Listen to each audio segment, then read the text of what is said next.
Vijayawada university మంచి భవిష్యత్తు కోసం తెలుగు విద్యార్థులు ఇష్టపడే యూనివర్సిటీ. కాల్ 9059052378 9059052379.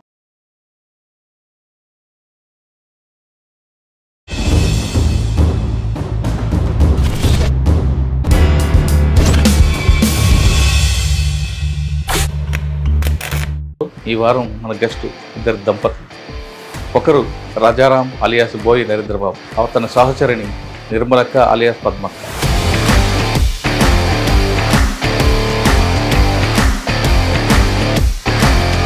ఏ పరిస్థితుల్లో మీరు పార్టీలకు వెళ్ళారు? మాది మధ్యతరగతి రైతు కుటుంబం. మీ ముగ్గురు అన్నదమ్ములు. స్టూడెంట్ యూనియన్లో ఉన్నప్పుడే హై స్కూల్ సెక్షన్లోనే మా పైన కేసులు ఉండేవి. పరిటాల హరిని చంపారు. ఎవరు చంపారు? ఎలా చంపారు అంటే కరెక్ట్ నాకు తెలియదు, కానీ భూమి సమస్యలో పేదల వైపు నిలబడ్డారు. అక్కడ ఆర్కే గారు చర్చలకు వచ్చే వరకు చాలా మందికి నక్సలైట్లు అంటే వీళ్ళు చంపడము, పేల్చడము. నక్సలైట్ ఉద్యమంలో పోలీసు వాళ్ళు అనేటువంటి వాళ్ళు టార్గెట్ వ్యక్తిగా ఎక్కడా కాలేదు. మీరు ఎందుకు అటువైపు అంటే కమ్యూనిస్ట్ భావాలతో వెళ్ళారా? ఆ కమ్యూనిస్ట్ కుటుంబంలో పుట్టినందుకు వెళ్ళారు? అంటే నాకు మా అమ్మ వాళ్ళకి పెళ్లి కాకముందు నుంచి కూడా మా తాత ఒక కమ్యూనిస్ట్. మా ఇంట్లో ఎప్పటికీ కూడా దేవుడు భక్తి అనేది ఉండదు. మనం నమ్మాల్సింది మనిషిని, నిజాయితీని. మీ గోల్ ఏంటి అప్పుడు? అంటే రాజకీయ నాయకులకు సలాం కొట్టేవాళ్ళు, వాళ్ళు మిమ్మల్ని సలాం కొట్టేవాళ్ళు. ఎందుకంటే మా భయంతో మేము వచ్చి ఏం చేస్తాము అనేటువంటి. ఇన్ని పార్టీల్లో ఎక్కడ హింస జరగలేదా సార్? వంగవీటి మోహన్ రంగారావు చంపినప్పుడు, హత్య జరిగినప్పుడు ఎంత జరిగింది? పరిటాల రవిని హత్య జరిగినప్పుడు ఎన్ని బస్సులు కాల్చినారు, ఎన్ని మర్డర్లు, ఇవన్నీ జరిగినారు. మరి ఏ పార్టీనన్నా బ్యాన్ చేసినారని. హింస కొనసాగుతుంది. హింసకు హింసే అదే ఎదురగ్గి. ఫస్ట్ ఎన్కౌంటర్ ఎక్కడ జరిగింది? మిస్ అవ్వడం. మరి రాష్ట్ర వ్యాప్తంగా పార్టీ పిలుపు మేరకు కరువుదాడం జరుగుతుంది. అట్లే టప్పట్లే ర్యాపిడ్ ఫైరింగ్ సౌండ్ కట్లే లేసేసింది. ఎక్కడ కాల్పులు జరగాలో, ఎక్కడ ఏం జరుగుతుందో దిక్క తెలుస్తాను. అంటే పరిస్థితి అంటే ఒక్కటేసారి ముక్కుమ్మడి దాడి అంటాడు. నా నా నా నా ఇట్లా ఇట్లా ఇట్లా ఇట్లా అనే తర్వాత నాకు బుల్లెట్ వెనక వచ్చి చూడగలిసి దొరలుకుంటా నుంచి పాపుకుంటా అట్లా వస్తుంది. అలా మీరు అనంతపూర్లో పనిచేశారు కదా, మరి పరిటాల రవి గారు ఎప్పుడైనా ఎదురుపడ్డారా? శ్రీరాములు గారు రవిను ఈ కుటుంబంతో ఉన్నారు, కానీ ఆయన ఇంటర్వ్యూలో చెప్పారు నాకు పార్టీతో సంబంధం లేదని. పరిటాల రవి చెప్పాడు. వాస్తవంగా కూడా. కానీ అప్పట్లో ప్రచారం ఏంటంటే పార్టీ పరిటాల రవి గారికి వాళ్ళ బెదిరింపు భయపడి పనిచేస్తుందని. పార్టీ ఎందుకు భయపడతారు? ఎన్కౌంటర్గా భయపడతారు. పార్టీకి వస్తేనే సంపతారు అనేటువంటి తెలిసి వచ్చింది. అంటే పోలీసులు చంపడం కన్నా చాలా క్రూరంగా ఉండేది పరిటాల రవి ట్రీట్మెంట్. అది ఇంపార్టెంట్. పరిటాల రవి కుటుంబం గతాన్ని చూసి భయపడింది. పరిటాల రవి అనే ఆయన 1000 కోట్లు సంపాదించి ఎవరికి ఇచ్చినాడు అనేటువంటిది క్వశ్చన్ వేసినారు కదా. రోజు కరపత్రాలు పంచినారు కదా పార్టీ. ఆ బుక్ చూసిన తర్వాత స్టీఫెన్ గారు ఏమన్నారు? అడిగాడు, ఏంది గుంచుగాడంటే యాక్షన్ బాగా ఉన్న ఏరియాని ఆయన ఎలా కంట్రోల్ చేశారు? అంటే ఆయన చేసేది ప్రతిదీ చట్టపరంగా చేశాడు. నేను దగ్గర నుంచి చూసిన, నేను అంతకుముందు నేను కలవకముందు చూసిన స్టీఫెన్ రవీందర్కి నేను కలిసిన తర్వాత ఆయన వరే మంచిదే కదా అనేటువంటిది. ఎందుకంటే ఒక అధికార పార్టీలో గుండాయిజం చేసేవాళ్ళు వీళ్ళందరినీ నక్సలైట్లు భయపడిచ్చేవాళ్ళు. నక్సలైట్లు పిలిపించి వార్నింగ్ ఇచ్చేవాళ్ళు. ఎస్పీ ఆఫీస్కి పిలిపించి బుర్తో కొట్టిన వాళ్ళు ఎవరు ఉన్నారు? ఏ ఎస్పీ ఉన్నారు? ఫ్యాక్షన్స్ చాలా మంది అనంతపురం వదిలి పారిపోయారు అన్నది వాస్తవం. 100%. మీరు జిల్లా అవుట్ సైడ్ ఏమన్నా చేసుకోండి, నేను జిల్లాకి ఎస్పీ, నేనే పాస్. అంటే మీకు మిమ్మల్ని నమ్ముకొని మీకు సపోర్ట్ మద్దతు ఇచ్చిన అందరూ కూడా బయటపడేశారు కేసులు. ఇప్పుడు కూడా నా నక్సలైట్ల కేసులు నాది ఇట్లా అంటుండవు. మీరు నక్సలైట్లు 6 బస్సుల్లో తీసుకుపోయినా రాజశేఖర్. ఆయన రాజశేఖర్ రెడ్డి పిలిచి నేను ఒక చేతులు ఎత్తి మొక్కాలంటే పీపుల్స్ వారే, నాకు ఏదైనా నమ్మకం ఉందంటే నక్సలైట్ ఉంటుంది. ఈ ఉద్యమే నన్ను నిలబెట్టింది. ఈరోజు మీరు వచ్చి ఇంటర్వ్యూ చేసిన నక్సలైటే, ఈరోజు నేను ఏడున్నా కూడా నక్సలైట్. ఈ లైట్ లేకపోతే నేను ట్యూబ్ లైట్ బర్నైన్ లైటే కదా.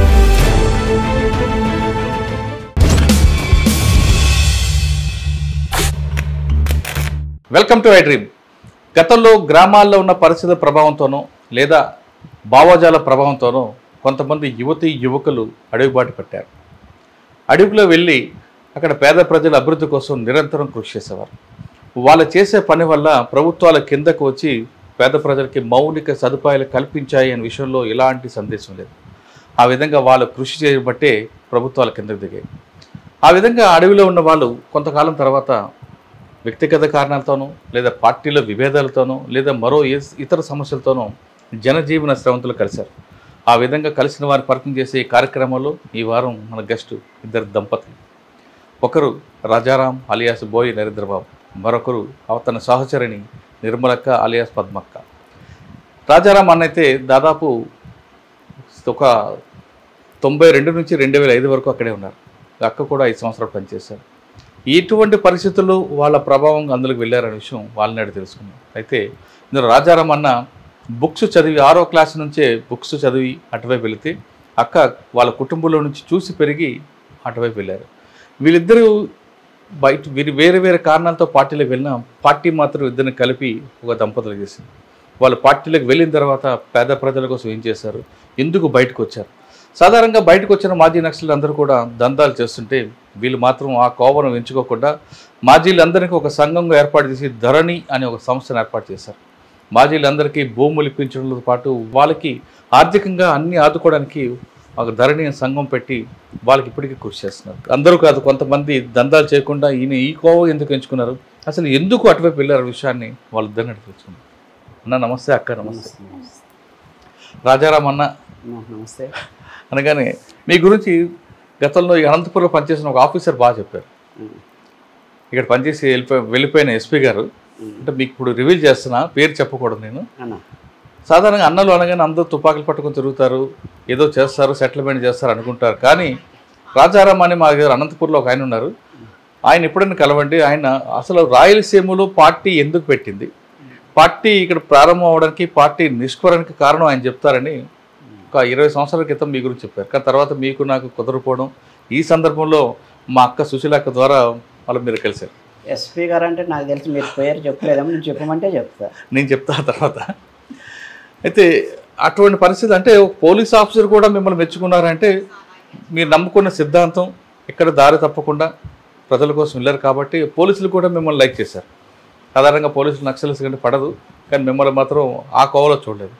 అయితే సరే, మనం అసలు విషయానికి వస్తే ఏ పరిస్థితుల్లో మీరు పార్టీలకు వెళ్ళారు, వెళ్ళేటప్పటికి ఇక్కడ మీరు వెళ్ళే ప్రాంతంలో పరిస్థితులు ఉండేవి, వెళ్ళిన తర్వాత మీరు అనుకున్న లక్ష్యం నెరవేరిందా లేదా, ఫస్ట్ మీరు చెప్పండి. ఏ పరిస్థితులు అంటే, నేను మీ కుటుంబం మీ నేపథ్యం అని చెప్పండి. మాది మధ్యతరగతి రైతు కుటుంబం. మేము 3 అన్నదమ్ములము. మా నాన్న వ్యవసాయం చేసేవాళ్ళు, మాకు బాగా భూములు ఉండేటివి, అంత వ్యవసాయం, ఇప్పటికీ వ్యవసాయ కుటుంబమే. మమ్మల్ని ఆనాటికి 3 కూడా మేము డిఎన్టీ హాస్టల్ అని ఇక్కడ జీసస్ నగర్లో ఉన్నటువంటి ఒక హాస్టల్, రాడికల్ స్టూడెంట్స్కు నిజంగా ఒక విధమైనటువంటి స్థావరం. ఏది డిఎన్టీ హాస్టల్ అనేది అనంతపూర్లో మాతో పాటు చాలామంది అమరులైనారు. మా సీనియర్లు కుమారన్న, అక్కడ ఉన్న వాళ్ళే, గుంటకల్ల సత్యం వచ్చేవాళ్ళు, ఎర్ర సత్యము, అంటే ఇప్పుడు వాళ్ళు కొంతమంది బయటకు వచ్చి జాబులు చేసి డాక్టర్లు అయిన వాళ్ళు, ఇక్కడ ఇంజనీరింగ్ స్టూడెంట్స్గా ఉండి మాకు ఆర్గనైజర్లుగా ఉన్నోళ్ళు, వాళ్ళంతా కూడా డిఎన్టీ హాస్టలే స్థావరం. అంటే అప్పటికే మాకు స్టూడెంట్ యూనియన్లో ఉన్నప్పుడే హై స్కూల్ సెక్షన్లోనే మా పైన కేసులు ఉండేవి. వార్డన్లని అంటే కొట్టడం అనేది, అక్కడ స్టూడెంట్స్ ఆర్గనైజేషన్ల మధ్య కూడా విభేదాలు వచ్చేవి. అప్పుడు కూడా మేము బాగా యాక్టివ్గా మిలిటెంట్గా ఉండేవాళ్ళం. అంటే మాకు వచ్చినటువంటి అనంతపురం జిల్లాలో అనేక విద్యార్థి సంఘాలు ఉన్నప్పటికీ మాకు రాడికల్ విద్యార్థి సంఘమే ఎందుకు మాకు ఆకర్షితులైనంటే, మిగతా స్టూడెంట్స్ యూనియన్స్ మా సమస్యల కోసం తాత్కాలికంగా వచ్చిపోయేవాళ్ళు కాదు. మాకు ఎందుకో మా కుటుంబాలకు జరుగుతున్నటువంటిది, వ్యవసాయానికి జరుగుతున్నటువంటి దోపిడీల గురించి మాకు పెద్దగా మార్క్స్, పెట్టుబడి ఇట్లాంటివి ఏమి తెలియని వయసులోనే దోపిడీ అంటే ఇట్లుంటుందా, మా బతుకులు ఇలా ఉండడానికి కారణం ఇదా అనేటువంటిది విడమర్చి చెప్పేవాళ్ళు. ఆర్గనైజేషన్స్ ఓహో మనం బతికితే ఇందుకోసం బతకాలరా అంటే, ఎందుకంటే చిన్నవే చెప్పేవాళ్ళు. దేవుడు ఉండాడా లేడంటే, దేవుడు లేకపోతే అట్లా అని మేము వాదించేవాళ్ళము. అరే మీ తెలుగు మాస్టర్ ఏం చెప్తారా అనేవాళ్ళు మమ్మల్ని. సూర్యుడు అంటే అది రఘువంశము, సూర్యుడు 7 గుర్రాలు వస్తాయి రఘువంశం అని చెప్పేవాళ్ళు. మరి సైన్స్ మాస్టర్ ఏం చెప్పేవారు అనేవాళ్ళు. సైన్స్ మాస్టర్ అదంతా గోళం. అమ్మడి 2 మాస్టర్ల మధ్య ఇంత తగాదా ఉంది కదరా, ఇంక నీకు హిస్టరీ ఏం తెలుస్తుంది, చరిత్ర ఏం తెలుస్తుంది, మమ్మల్ని క్వశ్చన్ చేసేవాళ్ళు. అరే వాస్తవమే కదా, మరి ఏంది చదువుల్లోనే ఇన్ని తేడాలు ఉన్నాయి, సూర్యుడు దేవుడు ఒకడు అంటాడు, కాదు అది గోలమంటారు అని ఇట్లా చెప్పేవాళ్ళు. మీకు హాస్టల్లో వచ్చేటువంటి సోపు డబ్బులతో నుంచి మీకు అందాల్సినటువంటివి ఇవన్నీ ఎక్కడి నుంచి వచ్చినాయి అనేటువంటిది మాకు అక్కడి నుంచే ఎడ్యుకేషన్ వచ్చేసింది. అంటే మా సరైన టైంలో పాఠ్య పుస్తకాలు కానీ ఇట్లా ఆర్గనైజేషన్తో మాకు రిలేషన్ ఏర్పడింది. అంటే మాకు స్కూల్లో కూడా మమ్మల్ని గవర్నమెంట్ జూనియర్ కాలేజ్లో నేను 6th నుంచి ఇంటర్మీడియట్ వరకు అక్కడే చదివా. అంటే 6th క్లాస్లో కూడా రే డిపార్ట్మెంట్ వాళ్ళంతా పక్కన కూర్చోండి అనేవాళ్ళు. డిపార్ట్మెంట్ అంటే మాకు అప్పుడు అర్థమయ్యేది కాదు. పిల్లలు ఏమి అంటే మాకు గెజ్జలు వేసి ఉంటుంది అని హాస్టల్లో, గెజ్జలు వేసి ఉంటుంది మీరు అంతా అని ఇట్లా ఒక టీచర్లే మమ్మల్ని హాస్టల్ విద్యార్థులను పక్కన కూర్చోబెట్టాలి. మాకు నిజంగానే అప్పుడు కాకి నిక్కరు, దానికి ఒక వైట్ షర్ట్, వీళ్ళంతా హాస్టల్ విద్యార్థులు అనేటువంటిది ఒక యూనిఫామ్ వల్ల సపరేట్గా చూసేవాళ్ళు. ఆ గెజ్జి గోల్ పీపీఐ అని అవి ఏంటంటే గవర్నమెంట్ హాస్పిటల్ వేయించుకొని, అంటే డిపార్ట్మెంటు హాస్టల్ విద్యార్థులు అనేటువంటి వాళ్ళని ఒక ర్యాలీలకు బంధువులకు తప్ప విద్యార్థి సంఘాలలో వచ్చి మాతో కాలం గడిపిండేటివి అంటే లేదు. అంటే చిన్నతనంలో మీకు బీజం పడింది.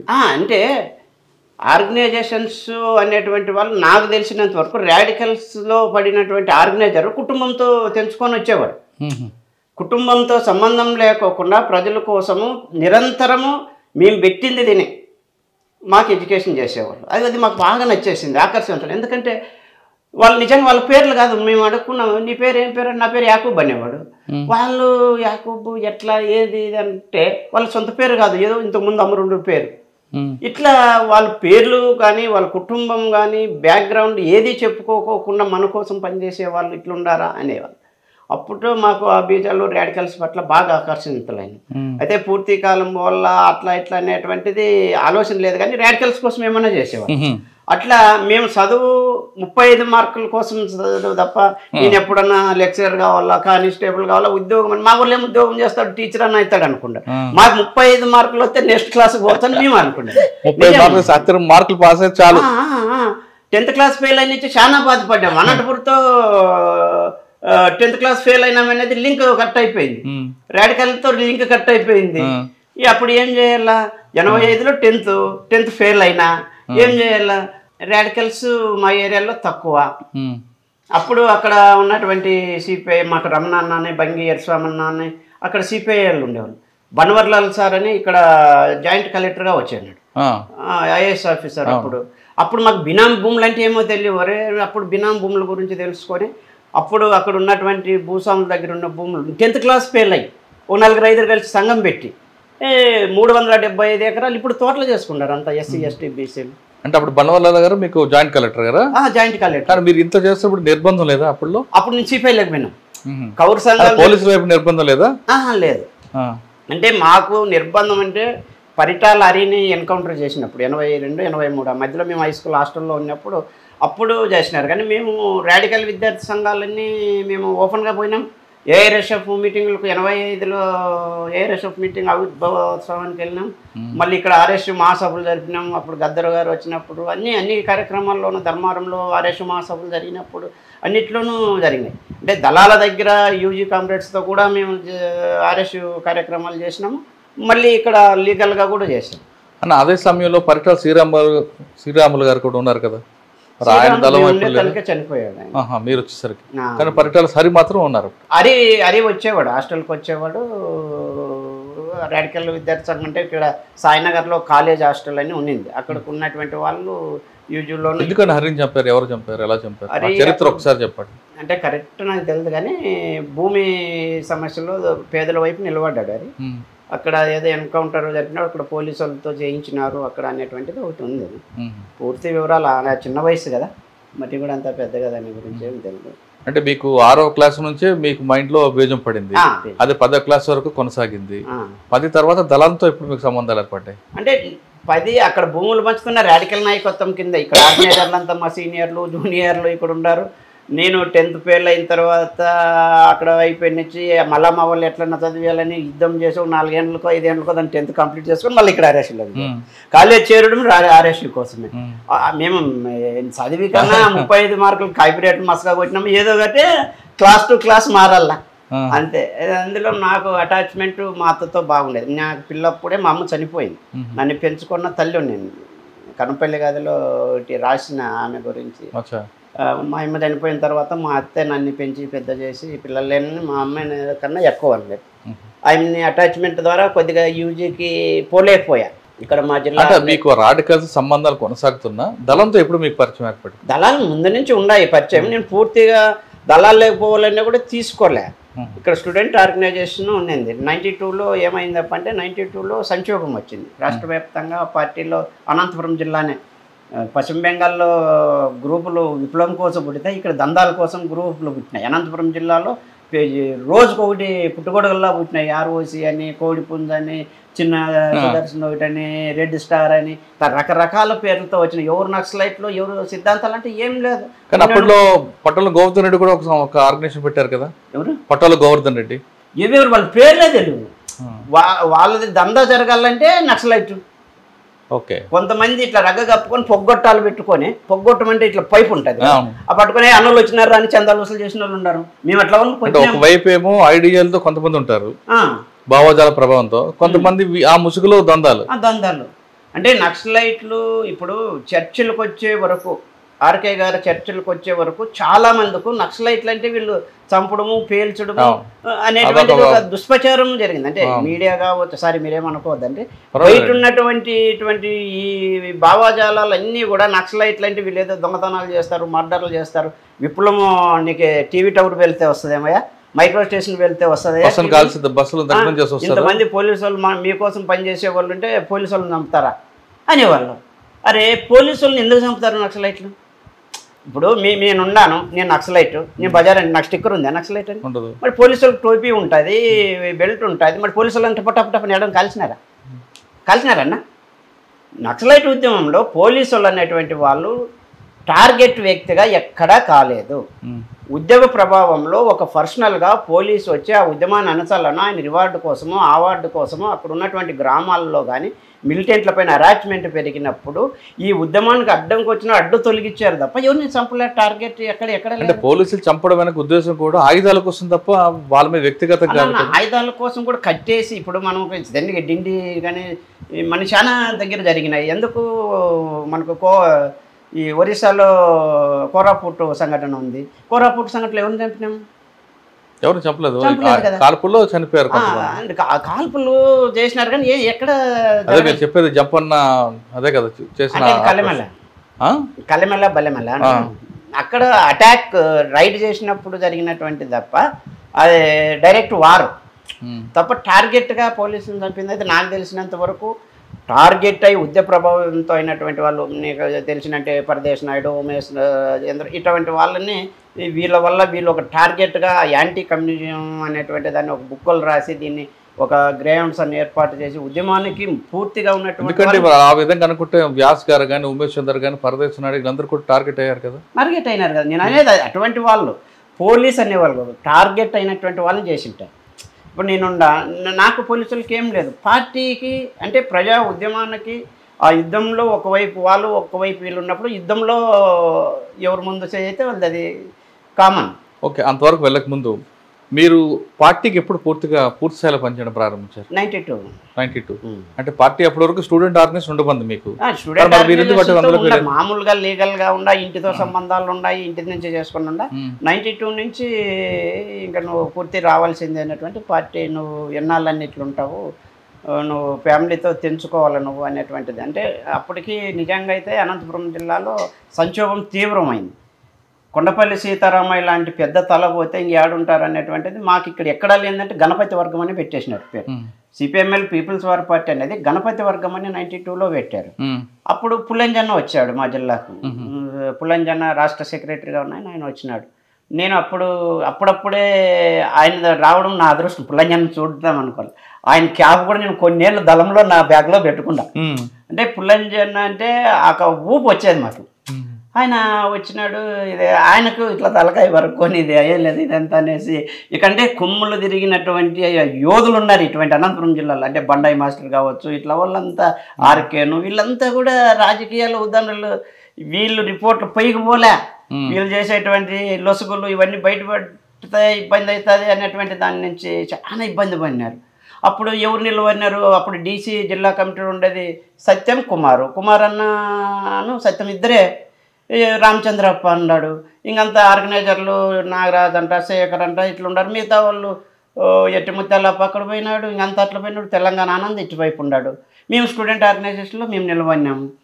ఏం చేయాలనేది అర్థం కాకపోతే నువ్వు ఇంక ఫుల్ టైమర్గా రావాలా అని సరేలేనా, ఇంకా ఫుల్ టైమర్ అంటే ఇంక ఇప్పుడు చేస్తుండేది కదా, మేమేం యాడున్నామప్ప యాపొద్దు కాలేజ్ పోయినామని. మేమంటే అట్లా కాదు, దీంట్లో ఒకటి ఉంటుంది అని నిర్మాణ పద్ధతులు అవన్నీ చేసేసి నీ అబ్జర్వేషన్ అంటే విప్లవంలో నారాయణమూర్తి సినిమాలు చూసి బూట్లు చూసి పోయేటువంటి కార్యక్రమం ఉండదు బయట అనుకుని అట్లా ఉత్సాహంగా పోయి అన్నల్లో కలిసిపోతే ఇంకా అయిపోతుంది అంటే ఒక అబ్జర్వేషన్ పెట్టేవాళ్ళు.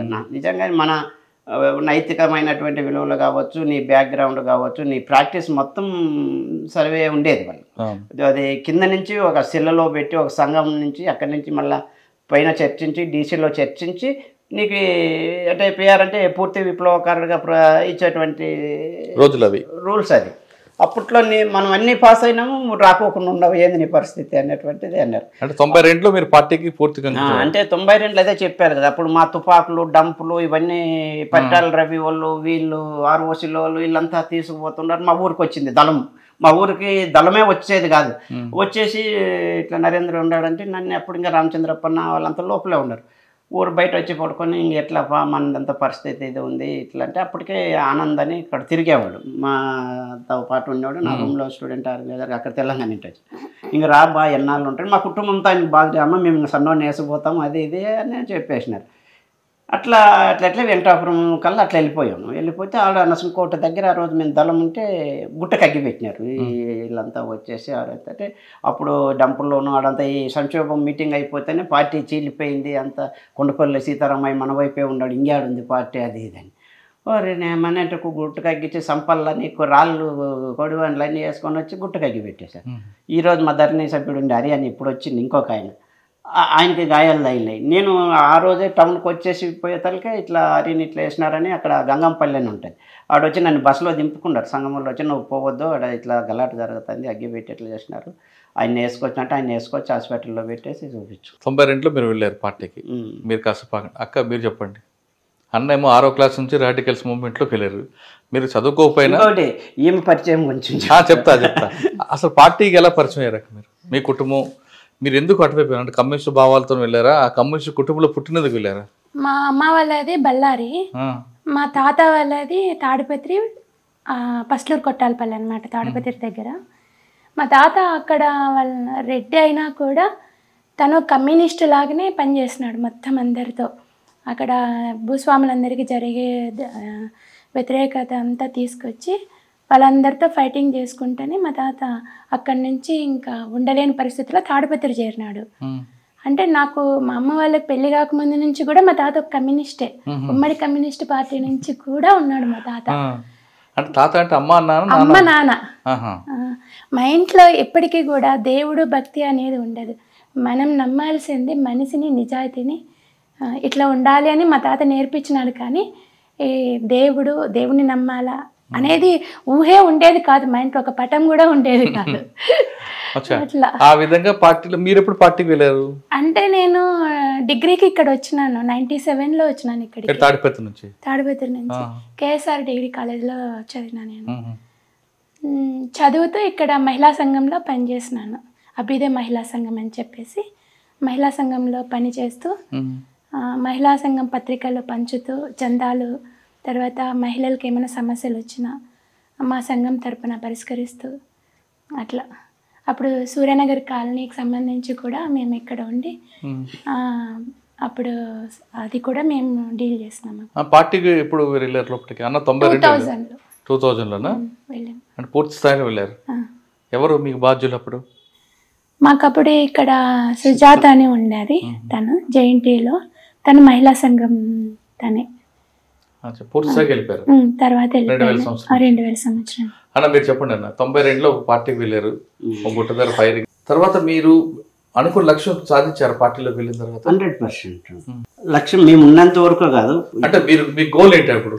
ఇప్పుడు మీరు ఆల్రెడీ భూస్వామ్య వ్యవస్థ ఇవన్నీ చూశారు కాబట్టి అటువైపు వెళ్ళారా, లేదా ముందు ప్రజలకి మౌలిక సదుపాయాలు కల్పించడం, రాజకీయ శిక్షణ తరగతులు ఇవ్వడం, రాజకీయ చైతన్యం చేయడం చేశారా? చైతన్యం ముఖ్యం. చైతన్యం ఇప్పుడు నన్ను ఇదే మాట సరెండర్ అయిన తర్వాత ద్వారకా తిరుమలరావు గారు ఆయన కాడ్మేలు వీళ్ళంతా వచ్చి అడిగినారు మేము సరెండర్ అయిన తర్వాత ఏమయ్యా రాజారాం ఎంతవరకు వచ్చింది మీ రాజ్యం ఎప్పుడు వస్తుందని యుద్ధం కొనసాగుతుంది కదా సార్ అన్న మరి దీర్ఘకాల యుద్ధం ఇది యుద్ధం కొనసాగుతుంది కదా అన్న మరి నువ్వేం వచ్చినావు అని నేను పిరికోడు సార్ పారి వచ్చినాను అంటేనే అప్పుడు ఫోన్ వచ్చింది అయ్యా మీ యుద్ధంలో మా వాడిని వేసేసినారు నర్సిరెడ్డి అని అప్పుడు ఆగస్టు 15వ తారీఖు ఆ రోజు నన్ను ఇంట్రాగేషన్ చేస్తాను వేసేసినారు వెళ్ళిపోతానని సార్ విప్లవం అనేటువంటిది కంటికి కనపడదు సార్ వాటర్ అనేటువంటి 100 డిగ్రీలు ఎంత వేడి చేస్తే వేడి కనిపిస్తుందో ఇప్పుడు మీ దాంట్లోనే మాకన్నా మీకే ఎక్కువ విప్లవం వచ్చింది మాకేమొచ్చిందండి ఎక్కడ సార్ మీరు పోలీసులను ఎప్పుడన్నా పేర్లు పెట్టి పిలిచినారా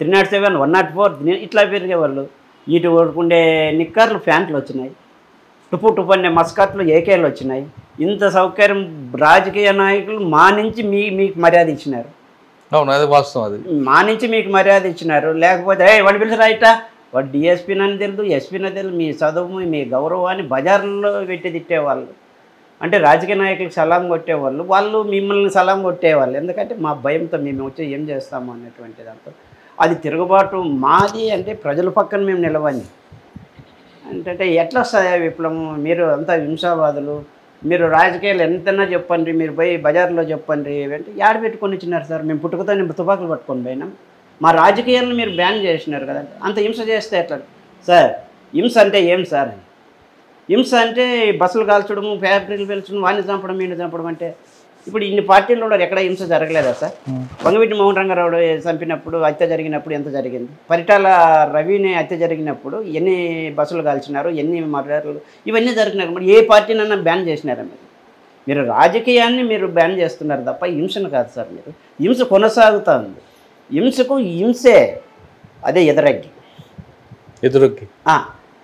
అంటే డైవర్ట్ అవుతుంది అంటే అక్కడ అంటే అక్కడ జరిగినటువంటి దాంట్లో వాళ్ళు సరే మంచిదే కానీ నువ్వు మంచి పని చేసినావు అనేసి వాళ్ళు డ్రాప్ అయిపోయారు నన్ను అయితే డిస్టర్బ్ చేయలే అరే వీడు అప్పుడే ఒకసారి ఎన్కౌంటర్ నుంచి పోయి మళ్ళీ వెళ్ళిపోయినారు వీడు డిస్టర్బ్ చేయదని ఏం చెప్పుకున్నారో ఫస్ట్ అప్పుడు ఎన్కౌంటర్ డిస్టర్బ్ చేసినారు మళ్ళీ చేయలేదు ఫస్ట్ ఎన్కౌంటర్ ఎక్కడ జరిగింది మిస్ అవ్వడానికి 2000 ఎక్కడ ఇక్కడ ధర్మారం దగ్గర కన్నంపల్లి ఎలా అంటే కన్నంపల్లి ఎన్కౌంటర్ కన్నా ముందు ఆగస్టు 2వ తారీఖు ఎన్కౌంటర్ జరిగింది అంతకన్నా ముందు మాకు ఈ ఉరుకొండ దగ్గర కరువు దాడి జరిగింది కరువు దాడి అప్పుడు మేమంతా ఆ రోజు ఏర్పాట్లు లారీలు ఇవన్నీ ఏర్పాటు చేసుకొని మొత్తం దాన్ని అంటే ఆ రోజు జూన్ జూలైలో మంచి కరువులు విత్తనాలు వేసుకునే టైంలో కరువుదాడులు రాష్ట్ర వ్యాప్తంగా పార్టీ పిలుపు మేరకు కరువుదాడులు జరుగుతున్నాయి మేము కూడా ఆ గోడౌన్ పైన చేయాలా ఊరు బయట ఉంటుంది అనేటువంటి దాంతో మేము దాన్ని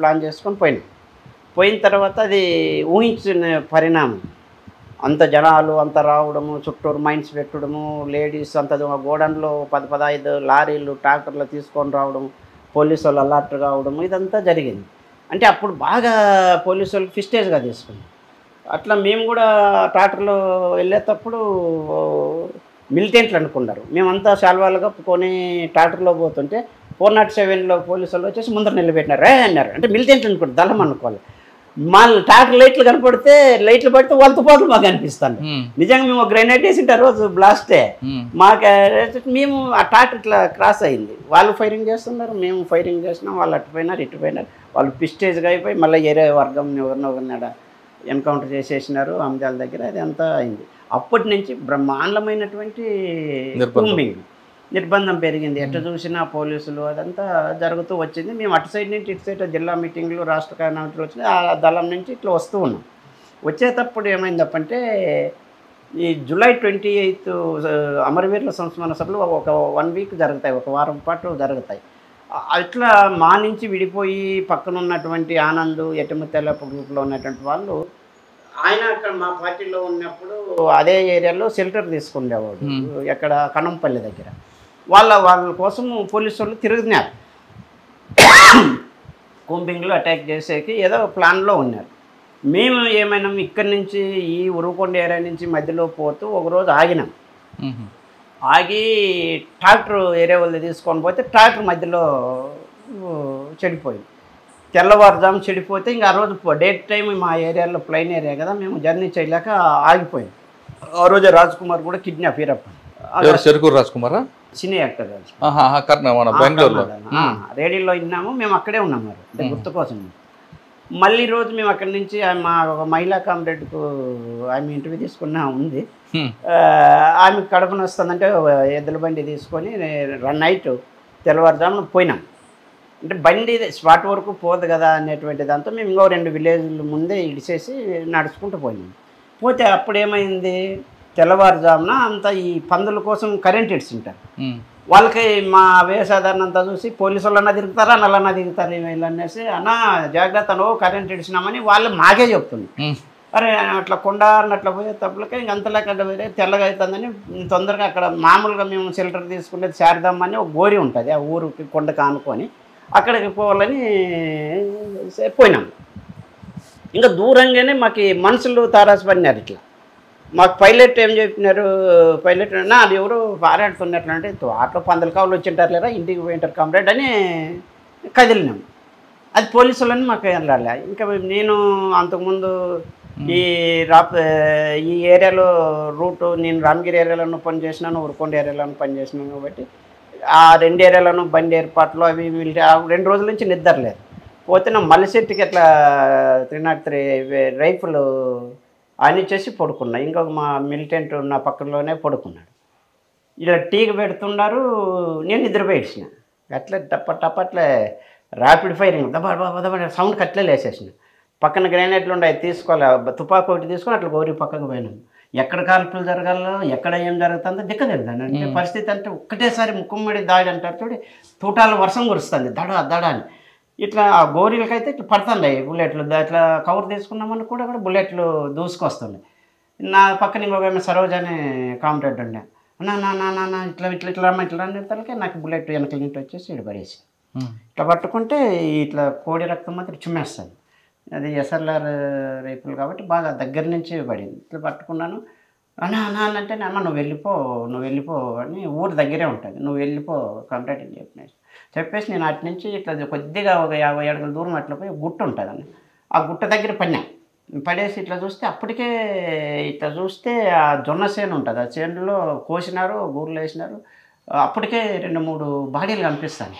అరే ఏంద్రా ఇట్లా అయిపోయింది. నేను నిద్రలో ఉన్నా, ఫైరింగ్ ఎక్కడ చేయలేదు, కూతలు వేస్తున్నారు వాళ్ళు, పై చేయి వాళ్ళు కవర్లు తీసుకున్నారు, అన్నీ రకరకాలుగా అటాక్ చేశారు. అది కదా ఇలా నేను ఊరికే 2-3 ఫైరింగ్ చేసినాను. అవి వచ్చి గుట్టకి నేనుండే చిన్న గుట్ట రాళ్ళ గుట్ట చేనులో ఇట్లా గుట్టకి తుపాకి బుల్లెట్లు పడతాంటే ఇట్లా ఖన్యాన్ని రాళ్ళు పగలుతాండే. అప్పుడు పోయింది చెవు. అంటే అది నాకు అప్పుడు కూడా తెలియదు అది పోయిందని. మళ్ళీ నేను హాస్పిటల్లో చూపించుకున్నప్పుడు నరం కట్టింది, ఇప్పటికీ ఆ చెవు పని చేయదు. ఈ రక్తం అయితే ఇట్లా కారుతుంది. నేను ఎంతో మెడిసిన్ నేనే దళం డాక్టరు టీచర్ అన్ని సర్వం నేనే అనుకో. అప్పుడు మన దగ్గర ఏముంది, చిన్న మెడికల్ బాక్సులు పెట్టేవాళ్ళం. అంటే దాంట్లో బ్లీడింగ్ కాకుండా రివిష్ అనే ఒక ఇంజక్షన్ ఉంటుంది. అది ఒక ఇంజక్షను, ఇది యాంప్సిలిన్, డైక్లోఫెనాక్, పైన్ కిల్లర్లు అవి ఇవన్నీ ఉండేటివి. ఇంకా మనం ఏం చేయాలి, ఇట్లా పట్టుకొని తీస్తే ఈ పక్క కన్నా అరిచే ఎంత పడితే అంత పోయేటట్లు ఉంది బొక్క. రక్తం ఇట్లా కారుతూ ఉంది. అప్పటిదాకా మన దగ్గర కాటన్ ఉండింది. ఆ కాటను ఒక రివిష్ ఇంజక్షన్ కొట్టి దాని మీద పోసేసి ఉండే కాటన్ అంతా దాని మీద పెట్టి, మాకు కట్ షిప్లు అంటే అప్పుడు లుంగీలు చింత కట్టుకుంటాడు, ప్యాంటు 4 జేబులు ఉంటాయి కదా మాకు, అది దాన్ని బిర్రగా కట్టేసేసి దాన్ని ప్యాంట్ అట్లా వేసుకొని ఇచ్చిన. సరే ఏమవుతుందని ఇట్లా చూస్తే కూతలు వేస్తున్నారు. ఇంక పరిస్థితి చాలా ఉంది. ఇక్కడ నుంచి కిల్లింగ్ రేంజ్ దాటాలా, ఇక్కడ నుంచి మనం ఏ విధంగా మనం ముందుకు వెళ్ళాలనేటువంటి దాంతో అనుకుంటాం. మొత్తం అన్నీ చూసుకుంటే ఏమన్నా లెటర్స్ ఏమన్నా ఇంపార్టెంట్ ఏమన్నా అంటే దాని కింద పెట్టినా. మన దగ్గర 200-300 ఉండే క్యాష్ కూడా ఇంకా నేను డిసైడ్ అయ్యాను.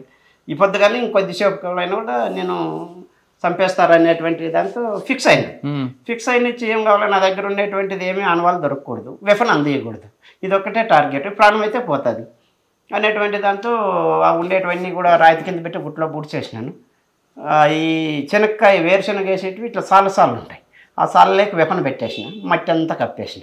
ఇంక వెపన్ ఇంకా భూమిపుత్రుడు భూమికి అంతించడం అనేటువంటిది కప్పేసిన.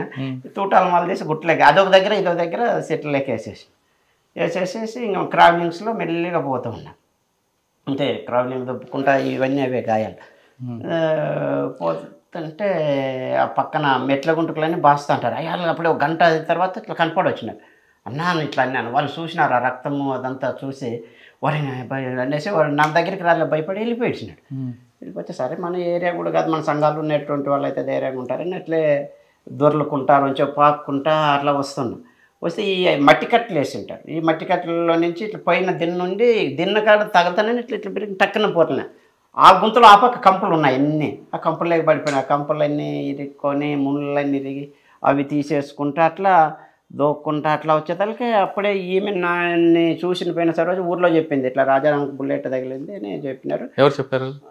నాతో పాటు గోరి దగ్గర ఉంది కదా ఆమె సరోజాని, ఆమె పోయి ఊర్లో చెప్పింది. ఆడ ఊర్లో అంటే ఆమె బట్టలు ఇడిచేసి పొమ్మన్నా, ఎందుకంటే యూనిఫామ్తో అంటే అట్లా పోయి వాళ్ళు ఊర్లో బట్టలు ఇచ్చినారు. ఆ బట్టలు తీసుకొని పోయి మళ్ళీ టౌన్లో ఎవరో తెలిసిన వాళ్ళకి చెప్పేసి ఇట్లా రాజారాంకి బుల్లెట్ తగిలింది, అది ఇది కొంతమంది చనిపోయినారని చెప్పింది. ఆమె ఎస్కేప్ అయింది. ఊర్లో వాళ్ళు మిద్దెలెక్కి చూస్తుంటారు నన్ను, ఇట్లా ఇలా అలా పిలుస్తుంటారు రా రా రా రా అని. ఇంకా నేను అట్లే దొక్కుంటా పోతున్నా. నా దారేంటి నా పక్కనే, నేను గుంతల్లో ఉన్నాడు పక్కనే ఇట్లా పోలీసు వాళ్ళు కూతురు వేసుకుంటూ పోతున్నారు. నేను చూడలే, గమనించుంటే సింగిల్ షాట్ అయిపోయింది. అది వాళ్ళు చూడలే. నేను క్రావెలింగ్స్ అంటే ఆ రోజు మనం నేర్చినటువంటి మిలిటరీ అనేటువంటి ఏదైతే ఉందో ప్రాక్టీస్, అవన్నీ చివరిసారిగా ప్రయోగం చేసినాం. చూద్దాం, పోరాడదాం, ఏముంది, ఒకసారి బతకొచ్చు కదా అనేటువంటి చాలా మనకు పౌరాలు గుట్ట ఎన్కౌంటర్లో అప్పుడు జరిగినటువంటి అవన్నీ మేము క్లాసుల్లో చెప్పేవాళ్ళం మిలిటెంట్లకు. ఇట్లా చూడి చివరి క్షణం వరకు పోరాడినారు అనేటువంటి నా నోటి నుంచి వీళ్ళందరికీ క్లాసులు చెప్పినాం. ఇట్లా చూడే ఆ యొక్క ఇట్లా చేసిన భాగ్య కానీ ఇట్లా అంతా చెప్పుకుంటున్నారు. ఈరోజు నేనెందుకు చేయకూడదు, ప్రయత్నం చేద్దాం, కమ్యూనిస్టులో ఇది చివరి వరకు ఆత్మహత్య కాదు కదా ఇది అనేటువంటిది అంతా పోయింది.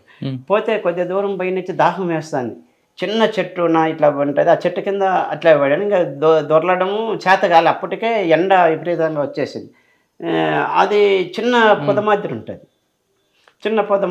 ఆడుంటే ఆ ఊర్లో నుంచి పనికి పోయే వాళ్ళు ఇద్దరు ఆడవాళ్ళు వచ్చినారు. ఇట్లా అక్క అని ఇట్లా పిలిస్తే వాళ్ళు ఇట్లా చూసేసి ఒబ్బో అనేసి వెళ్ళిపోయారు. సరేలే ఇంక మామూలే అనుకున్నాను నేను. అట్లే ఉన్నాను. మరి ఇంకొక ముసలామె ఒక చెంబు తీసుకొని వచ్చేసింది. చెంబుతో ఏదో మామూలుగా బయటికి పోయేటట్టుగా వచ్చేసింది. వచ్చి అక్కడ ఇక్కడ చూసుకుంటా, నాయన చుట్టూరు పోలీసు వాళ్ళు ఉన్నారు నాయన, నీ కోసం అంతా చూస్తున్నారు, తీసుకుపోతారు నాయన, నువ్వు ధైర్యంగా ఉండు నాయన అనేసి చెంబు నా దగ్గర పెట్టింది. దాంట్లో మజ్జిగి ముద్ద అంటే సంగటి కలిపినటువంటిది. ధైర్యంగా తాగినాయన తాగి అట్లే పెట్టుకోండి ఆయన చెంబి నాయన అని. ఎందుకంటే మళ్ళీ చెంబు ఎవరు ఇచ్చినారేమో అడుగుతారు, వాళ్ళ భయం వాళ్ళకు ఉంటుంది కదా. సరే లేవని కదా, ఎక్కువ తాగలేకపోయినా మజ్జిగ తాగేసి ఇచ్చేసింది. ఇచ్చిన తర్వాత పై నుంచి మళ్ళీ ఇంకొక వికలాంగుడు ఇట్లా బండి ఇట్లా చిన్న దారి ఉంటుంది నేను పడుకోనే దగ్గర. ఆ వికలాంగుడు వచ్చినాడన్నా, నీ యూనిఫామ్ అదంతా పచ్చగా కనపడొస్తుందన్నా, అదంతా ఇడిసేసైనా చెట్టు కింద పెట్టన్నా అని.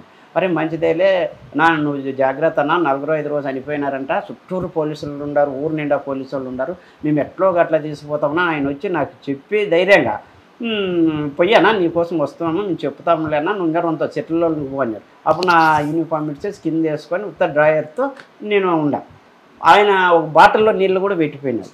మళ్ళీ వాళ్ళ చేనుకు కంచి కొట్టుకునేట్లు వచ్చేసి ఆవిడ ఈడ వచ్చి కంపు తీసుకొచ్చి నాకు నీడేసిపోయినారు.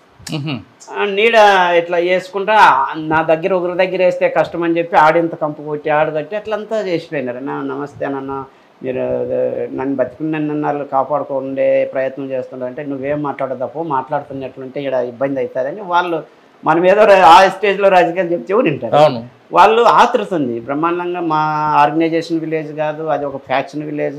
ఆ మాత్రం అంటే సిసి కోట అవన్నీ కూడా ఆర్ఓసి వాళ్ళు తిరిగి రకరకాల మర్డర్ జరిగినటువంటి విలేజెస్. ఆ మాత్రం సహకారం అందుతుందంటే నేను చాలా గ్రేట్ అనుకున్నాను. అట్లా వాళ్ళు నాకు నీడేశారు. నీడేసిన తర్వాత మళ్ళీ చెప్పి ఒక నీళ్ళు తెచ్చిపోయి ఇంక జనాలు అంతా ఇంక బంద్ కూతలు వేస్తున్నారు పోలీసు వాళ్ళు. ఎవరు ఇంక ఒక్కరు లేరు, మిత్రుల నుంచి లేదు. కొంచెం గడ్డవాములు ఉంటాయి, అటు వరకు వస్తే మేము తీసుకుపోతామంటే నాకైతే కదలలేని పరిస్థితి. ఈ కట్టినటువంటిది అంతా ఆ మట్టిలో ఆ రక్తానికి అదంతా వేసి బిర్రగా పట్టగట్టిపోయినట్లు అయిపోయింది. చూసుకుంటేనేమో బ్లీడింగ్ ఆగిపోయింది. ఆ రివీసి ప్రభావము ఈ మట్టి అదంతా బిర్రగా కట్టి ఏదైంది గడ్డ కట్టినట్లు అయిపోయింది, బిర్రగా అయిపోయింది. అయిపోయిన దాని నుంచి నేను దాని గురించి ఏమిటి అట్లే ఉన్నాను. దప్పిక అవుతుంది, నీళ్ళు లేవు, ఏం లేదు, గొంత ఆరిపోయినట్లు ఉంది. అది తెలియకోకుండా 1 గంట 2 గంటల మధ్యలో మధ్యాహ్నం అది చావా నిద్ర ఏదో తెలియదు నాకు పడిపోయింది. అట్లా ఓ 3-4 గంటలప్పుడు అంటే దాదాపు 5 గంటలప్పుడు కళ్ళ తెరిస్తే మసక దూరంగా చెట్టు కింద మనుషులు కనిపించినారు.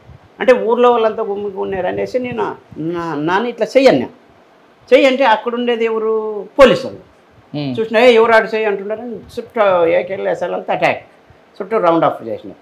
అంతకుముందే ఇక్కడ ఉన్నటువంటి ప్రజా సంఘాలలో వీళ్ళంతా పోయి ఎస్పీ గారిని ఈ బాడీల నుంచి రాజారాం ఎక్కడ అని అడిగినారు. రాజారాం ఏడున్నారు, దొరికిండేది 4 బాడీలే, రాజారాం ఎక్కడున్నారని వీళ్ళు క్వశ్చన్ అంట. మనకు మళ్ళీ తెలిసిండేది ఏమీ లేదు, రాజారాం ఇక్కడ ఈమెపై చెప్పింది కదా, రాజారాం బుల్లెట్ అయింది, ఎవడో మీరు ఇంట్రాగేషన్ చేస్తున్నారు ఆయన అనేటువంటిది. వాళ్ళకి కనిపించలేదు కదా, శవాలు కనిపించినాయి, పోయిన వాళ్ళు ఏదో విధంగా వీళ్ళకి సమాచారం ఉంది, రాజారాం అన్నవాడు ఎక్కడున్నాడు అనేటువంటిది వాళ్ళు క్వశ్చన్ చేస్తున్నారు. క్వశ్చన్ చేసేటప్పటికి వీళ్ళు లేదు అనేటువంటిది వీళ్ళు చెప్తున్నారు. చూస్తే ఇది కనపడుతుంది కాడు ఉండాలి ఎవరో అనేటువంటిది అంతా ఇంత పోలీసులు అంటారు, నీ పేరు ఏం పేర్రా అంటున్నారు. నీ పేరు ఏం పేర్రా అంటే నేను నరేంద్ర అంటే రాజారాం అంటే దొరలు అన్నారు. అట్లా పక్కకి ఇట్లా వాళ్ళకి అనుమానం ఉంది కదా ఏదైనా ఉందా ఏమనేటువంటి వాళ్ళు కన్ఫర్మేషన్ చేసుకోవడం నేను దొరలతే ఏం లేదు, నీ తుపాకీ ఇదిరా అన్నారు. తుపాకీ ఆడే గోరీ దగ్గరే ఉంది, మా దగ్గర ఎక్స్ట్రా కూడా తుపాకీ ఉంది. ఏ తుపాకీ బూడ్చిండేది చెప్పలే ఏమన్నా ఇప్పటికీ వాళ్ళు అది అట్లా అది ఆ తుపాకీ రికవర్ అయింది మాకు ఉండేటువంటి దానికి సరిపోయి ఉంటుంది కాబట్టి దాన్ని ప్రెజర్ చేయాల. వచ్చినారు అప్పుడు అంజనా సినిమా గారు ఫస్ట్ వచ్చినారు మా జిల్లా ఎస్పీగా. ఆమె లేడీ కూడా అయిందేమో ఎందుకో మరి పొరపాటున అప్పుడు మనల్ని అంటే మీరు తెలుసా ఎవరైనా గుర్తుపట్టారు వాళ్ళు? గుర్తుపట్టినారు. రాజారాం అనేది అంటే కన్ఫర్మేషన్. మరి ఫ్రెండ్ ఏం చేశారు మిమ్మల్ని? అక్కడ విలేకరులు, తహసీల్దారు, ఏపీసీఎల్స్ వాళ్ళు అంతా ఉన్నారు, మొత్తం చుట్టముట్టినారు. అంబులెన్స్ వచ్చింది, అంబులెన్స్ వచ్చేసి అంబులెన్స్ అప్పటికే నాకు మగదగా ఎక్కడ ఉంది. వాళ్ళు వైద్యం గురించి ఆలోచించారు, చెంపలు కూడా ఎవరు వచ్చింటారా ఏందో వాళ్ళ పని వాళ్ళదే, అంబులెన్స్లు ఎత్తాలని వాళ్ళు చెప్పరా ఎవరు వచ్చినారు ఎవరు తెచ్చినారు వీళ్ళెవడు వాడేవాడు అని అడుగుతాను. నేను అప్పుడు భాస్కర్ అని నాకు బాగా క్లోజ్, భాస్కర్ ఉండేవాడు. భాస్కర్ చనిపోయినాడు కానీ భాస్కర్ చనిపోలేదు. భాస్కర్ జిల్లా మల్లికార్జున ఇట్లా అనుకుంటున్నాను, అట్లే సృహ కోల్పోతా ఉన్నాను. అట్లే తీసుకొచ్చినారు, ధర్మవరం తీసుకొచ్చిన తర్వాత అక్కడ నన్ను హాస్పిటల్లో బ్లడ్ ఎక్కించినారు. అప్పుడు కళ్ళ తెరిచి చూస్తే అప్పుడు ఇక్కడ లోకల్లో ఉన్నటువంటి లాయర్లు, నాకు పరిచయస్తులు, ప్రజా సంఘాలలో నాకు ఇరిగిన ముళ్ళు అవన్నీ తీసి నాకన్నా వాళ్ళు ఏడుస్తూ ఉన్నారు. అంటే వాళ్ళ కుటుంబాలతో బాగా సన్నిహిత సంబంధాలు, నేను స్టూడెంట్ ఆర్గనైజర్గా ఉన్నప్పుడు ఇక్కడ టౌన్లో ఉన్నటువంటి వాళ్ళు ప్రజా సంఘాలలో బాగా పరిచయస్తులు బాగా ఇబ్బంది పడినారు. ఎట్లా అదంటే ఇక్కడ కష్టము అనంతపురం తీసుకుపోయినారు, అక్కడ బ్లడ్ ఎక్కించినారు. అంటే అనంతపురం హాస్పిటల్కి వచ్చాక ఎంతకాలం ఉన్నారు హాస్పిటల్లో? 1 గంట అయింది, మా రాత్రి 12 హాస్పిటల్ ట్రీట్మెంట్ తీసుకున్న తర్వాత మీకు అరెస్ట్ చూపించారా? ఇంకా లేదు, మరి అప్పుడు పోలీసులు కస్టడీలోనే ఉండా నేను. కోర్టుకు లేదు, వైద్యం కోసము ధర్మవరం నుంచి అనంతపూర్లో 12 గంటలు ఇక్కడ సూపరింటెండెంట్ వీళ్ళంతా చూసి ఇది నరం కట్ అయింది, ఇక్కడ కష్టము కర్నూలుకు పోవాలనేటువంటిది వాళ్ళు. అక్కడ ఉన్నటువంటి సూపరింటెండెంట్ వీళ్ళంతా కూడా కొద్దిగా ఏదో మాట్లాడుకున్నారు. నన్ను మార్చురీ దగ్గరికి తీసుకెళ్లారు. ఆ బాడీలోని ఊదినాయి. అప్పటికే ఉదయం జరిగిన ఎన్కౌంటర్ రాత్రి 1 గంట 2 గంటలప్పుడు సరిగ్గా బాడీలు కూడా గుర్తుపట్టే పరిస్థితుల్లో లేకోకుండా బ్లీడింగ్ పోయి అంతా. నేను ఆ 4 బాడీలు చూసి భాస్కర్ ఎక్కడ అంటే లేదా 4 అంటే భాస్కర్ నేను చూసినాను, నా పక్కలో చనిపోయినారు, నేను అదేదో మాట్లాడుతున్నాను. అప్పుడు లేదు ఇవే అన్నారు. సరే లేదు, అటు నుంచి మళ్ళీ కర్నూలు తీసుకున్నారు. రాత్రికి తెల్లారే తలకే కర్నూలులో తీసుకుపోయినారు. కర్నూలులో ప్రిజనర్స్ వార్డులో వేసేసినారు, బాగా బేడీలు వేసినారు, మంచాన్ని కట్టేసి ఇచ్చినారు. మరి నేను ఎక్కడ పోతాను అనుకుంటే ఇంక వాళ్ళ బాధ వాళ్ళు. ఈ గ్రేహన్స్ వాళ్ళు అక్కడికి వచ్చిన స్పెషల్ బ్రాంచ్ వాళ్ళు వచ్చేసి రాజారాం నేను నీ కులమని ఒకడు అంటారు, ఇంకొకరు వచ్చేసి నువ్వు బాగా తెలుసు, నువ్వు సిన్సియర్ అట్లా అంటారు. మామూలు ఇవన్నీ ఉంటాయంటే ఓరు డబ్బులు ఇచ్చేకొస్తారు. ఏం చేయాలి నేను డబ్బులు, నేనేం చేస్తాను చెప్పు, అడవిలోనే ఏం చేయకోకుండా ఈడ పేషెంట్గా మీకు నేనేం చేయాలి డబ్బులు అంటే ఏదో మా తృప్తి. ఎన్ని రోజులు కొనుక్కున్నారా మీరు? 3 నెలలు. 3 నెలలు హాస్పిటల్ ఉన్నారు, తర్వాత 3 నెలల తర్వాత జైలు తర్వాత అడవి. మళ్ళీ అంటే బయటకు వచ్చిన తర్వాత మీరు మళ్ళీ వెళ్ళిపోయారు లోపలికి? వెళ్ళిపోయాను. మరి పోలీస్ అబ్జర్వేషన్ లేదా అప్పుడు? అంత జరిగింది, చాలా జరిగింది కదా. జైలు నుంచి బయటకు వచ్చారు, ముషీరాబాద్ జైలు? ఇంకా అది ఇక్కడ అనంతపురం రెడ్డిపల్లి. అంటే కర్నూలు హాస్పిటల్లో వైద్యం అదంతా వికసించి మళ్ళీ ఉస్మానియాకి తీసుకెళ్ళారు. అంటే ప్రిజనర్స్ వార్డులో ఉన్నప్పుడు నేను ఒక 4-5 రోజుల తర్వాత అక్కడ ఉన్న పోలీసు వాళ్ళు అంతా బాగా అయినారు. నాకు ఎప్పుడైతే ఇది ఆపరేషన్ చేయకుండా నిర్లక్ష్యం చేస్తున్నా నేను బాగా అవుతుందిలే అని డాక్టర్లు అంతా చెప్పి బాత్రూమ్కి పోవడం, ఇట్లా దొగ్గడం, అది రావడం, రక్తం పైకి చుమ్మడం, ఆ రక్తం అంతా బండ్ల మీద పోవడం, అదంతా చూసి ఇంక నేను ఎదురా అనుకోవడం. మళ్ళీ అక్కడ సిస్టర్స్ ఐస్ గట్ల తెచ్చి కట్టగట్టి బిరగా రావడము, ఆ డాక్టర్లు వచ్చేసి ఇంకేం కాదులే అంత వేస్టేజ్ అంతా పోయింది ఆపరేషన్ చేస్తామనడం, నేను ధైర్యంగా ఉండడం, మళ్ళీ నా పొద్దు దొగ్గడం, మళ్ళీ రావడం. ఆ డాక్టర్ పోలీసు వాళ్ళు మేము రక్తం ఇస్తామని పాపం కానిస్టేబుల్స్ అంతకుముందు వాళ్ళ పంచాయతీలు వాళ్ళంతా చెప్పుకునే వాళ్ళు, మనతో బాగా చూసుకున్నటువంటి వాళ్ళు. అంటే ఆ విధంగా ఉస్మానియాకు ట్రీట్మెంట్ తీసుకున్నారు. ఉస్మానియా ఆపరేషన్ అయింది. ఉస్మానియా తర్వాత జైలు పంపించారు అంతేనా? ఆ జైలు పంపిన బయటకు వస్తారు కదా, బయటకు వచ్చాక మళ్ళీ ఇంటికి రాకుండా మళ్ళీ అడవులోకి ఎందుకు వెళ్ళారు? ఇంటికి వచ్చేదాకా అప్పుడు దళాలంతా ఏదో మీటింగ్లకు వెళ్ళిపోయినాయి. అచ్చా, ఒక్క నిమిషం ఆగండి అన్న. మీరు జైల్లోంచి బయటకు వచ్చారు, వచ్చిన తర్వాత ఇంటికి వచ్చారు, కానీ ఇక్కడ అక్క ఇప్పుడు పరిచయం అయింది. ఎవరు ముందు ప్రపోజల్ తీసుకొచ్చారు? నువ్వు చెప్పక్క. నేనే చెప్తా. అంటే ఆవిడ చెప్పండి. నేనే కదా ప్రపోజల్ చేసింది. అసలు అక్కడ మీకు ఎలా పరిచయం? మాకు ఇక్కడ ఉండగానే మహిళా సంఘము, వీళ్ళు ఆర్ఎస్యు అంటే స్టూడెంట్ సంఘాలైనా కూడా మాకు అప్పుడప్పుడు పార్టీలోకి వెళ్ళేవాళ్ళం. అక్కడ వీళ్ళు వచ్చేవాళ్ళం, మేము వెళ్ళేవాళ్ళం. అక్కడ ఎక్కడ మొదటిసారి చూసారు అన్నని? అప్పుడు నేను చిన్నగా ఉన్నప్పుడు, అంటే ఇక్కడ ఉన్నప్పుడు అయితేనా మహిళా సంఘము ఆర్ఎస్ వాళ్ళు గ్రామ క్యాంపెయిన్కి వెళ్ళమని అప్పుడు మహిళా సంఘం వాళ్ళని కూడా పంపించినారు. వెళ్ళినప్పుడు అక్కడ కనిపించినారు అంతే. అక్కడ లీడ్ చేస్తున్నారు మమ్మల్ని అందరినీ. ఇక్కడ ఏ ఊర్లో? ఇక్కడే సనప. అంటే స్టూడెంట్ విద్యార్థులారా గ్రామాలకు తెరలండి అనేటువంటి క్యాంపెయిన్ చేస్తాం ప్రతి సమ్మర్లో చేసేటప్పుడు నేను స్టూడెంట్ ఆర్గనైజేషన్గా అనంతపూర్లో ఉన్నా. అనంతపూర్లో ఉన్నాడు. వీళ్ళు ఆ క్యాంపెయిన్కు అప్పుడప్పుడు విత్ వెపన్తో పోలేరు కదా, వీళ్ళు డప్పు చేసుకొని పోతుంటారు. నేను ప్రొటెక్షన్గా పోయేవాడిని. అంటే వీళ్ళు కుటుంబము, వీళ్ళు విప్లవ కుటుంబము, వీళ్ళ ఇంట్లో మహిళా కామ్రేడ్స్ 2 వచ్చినారు, వీళ్ళు పిన్నమ్మళ్ళు 2 యూజుకి వచ్చినారు. వీళ్ళది ఒక విప్లవ కుటుంబం. మాకేమొచ్చినా కూడా బట్టమల్లయ్య గారు అంటే ఒక పెద్ద ఆయన, భూపోరాటాలకు సారథి ఉరుకొండ ఏరియాలో. కానీ ఇదంతా వీరి కుటుంబంతో అంత బాగా సన్నిహితంగా ఉండేటువంటిది.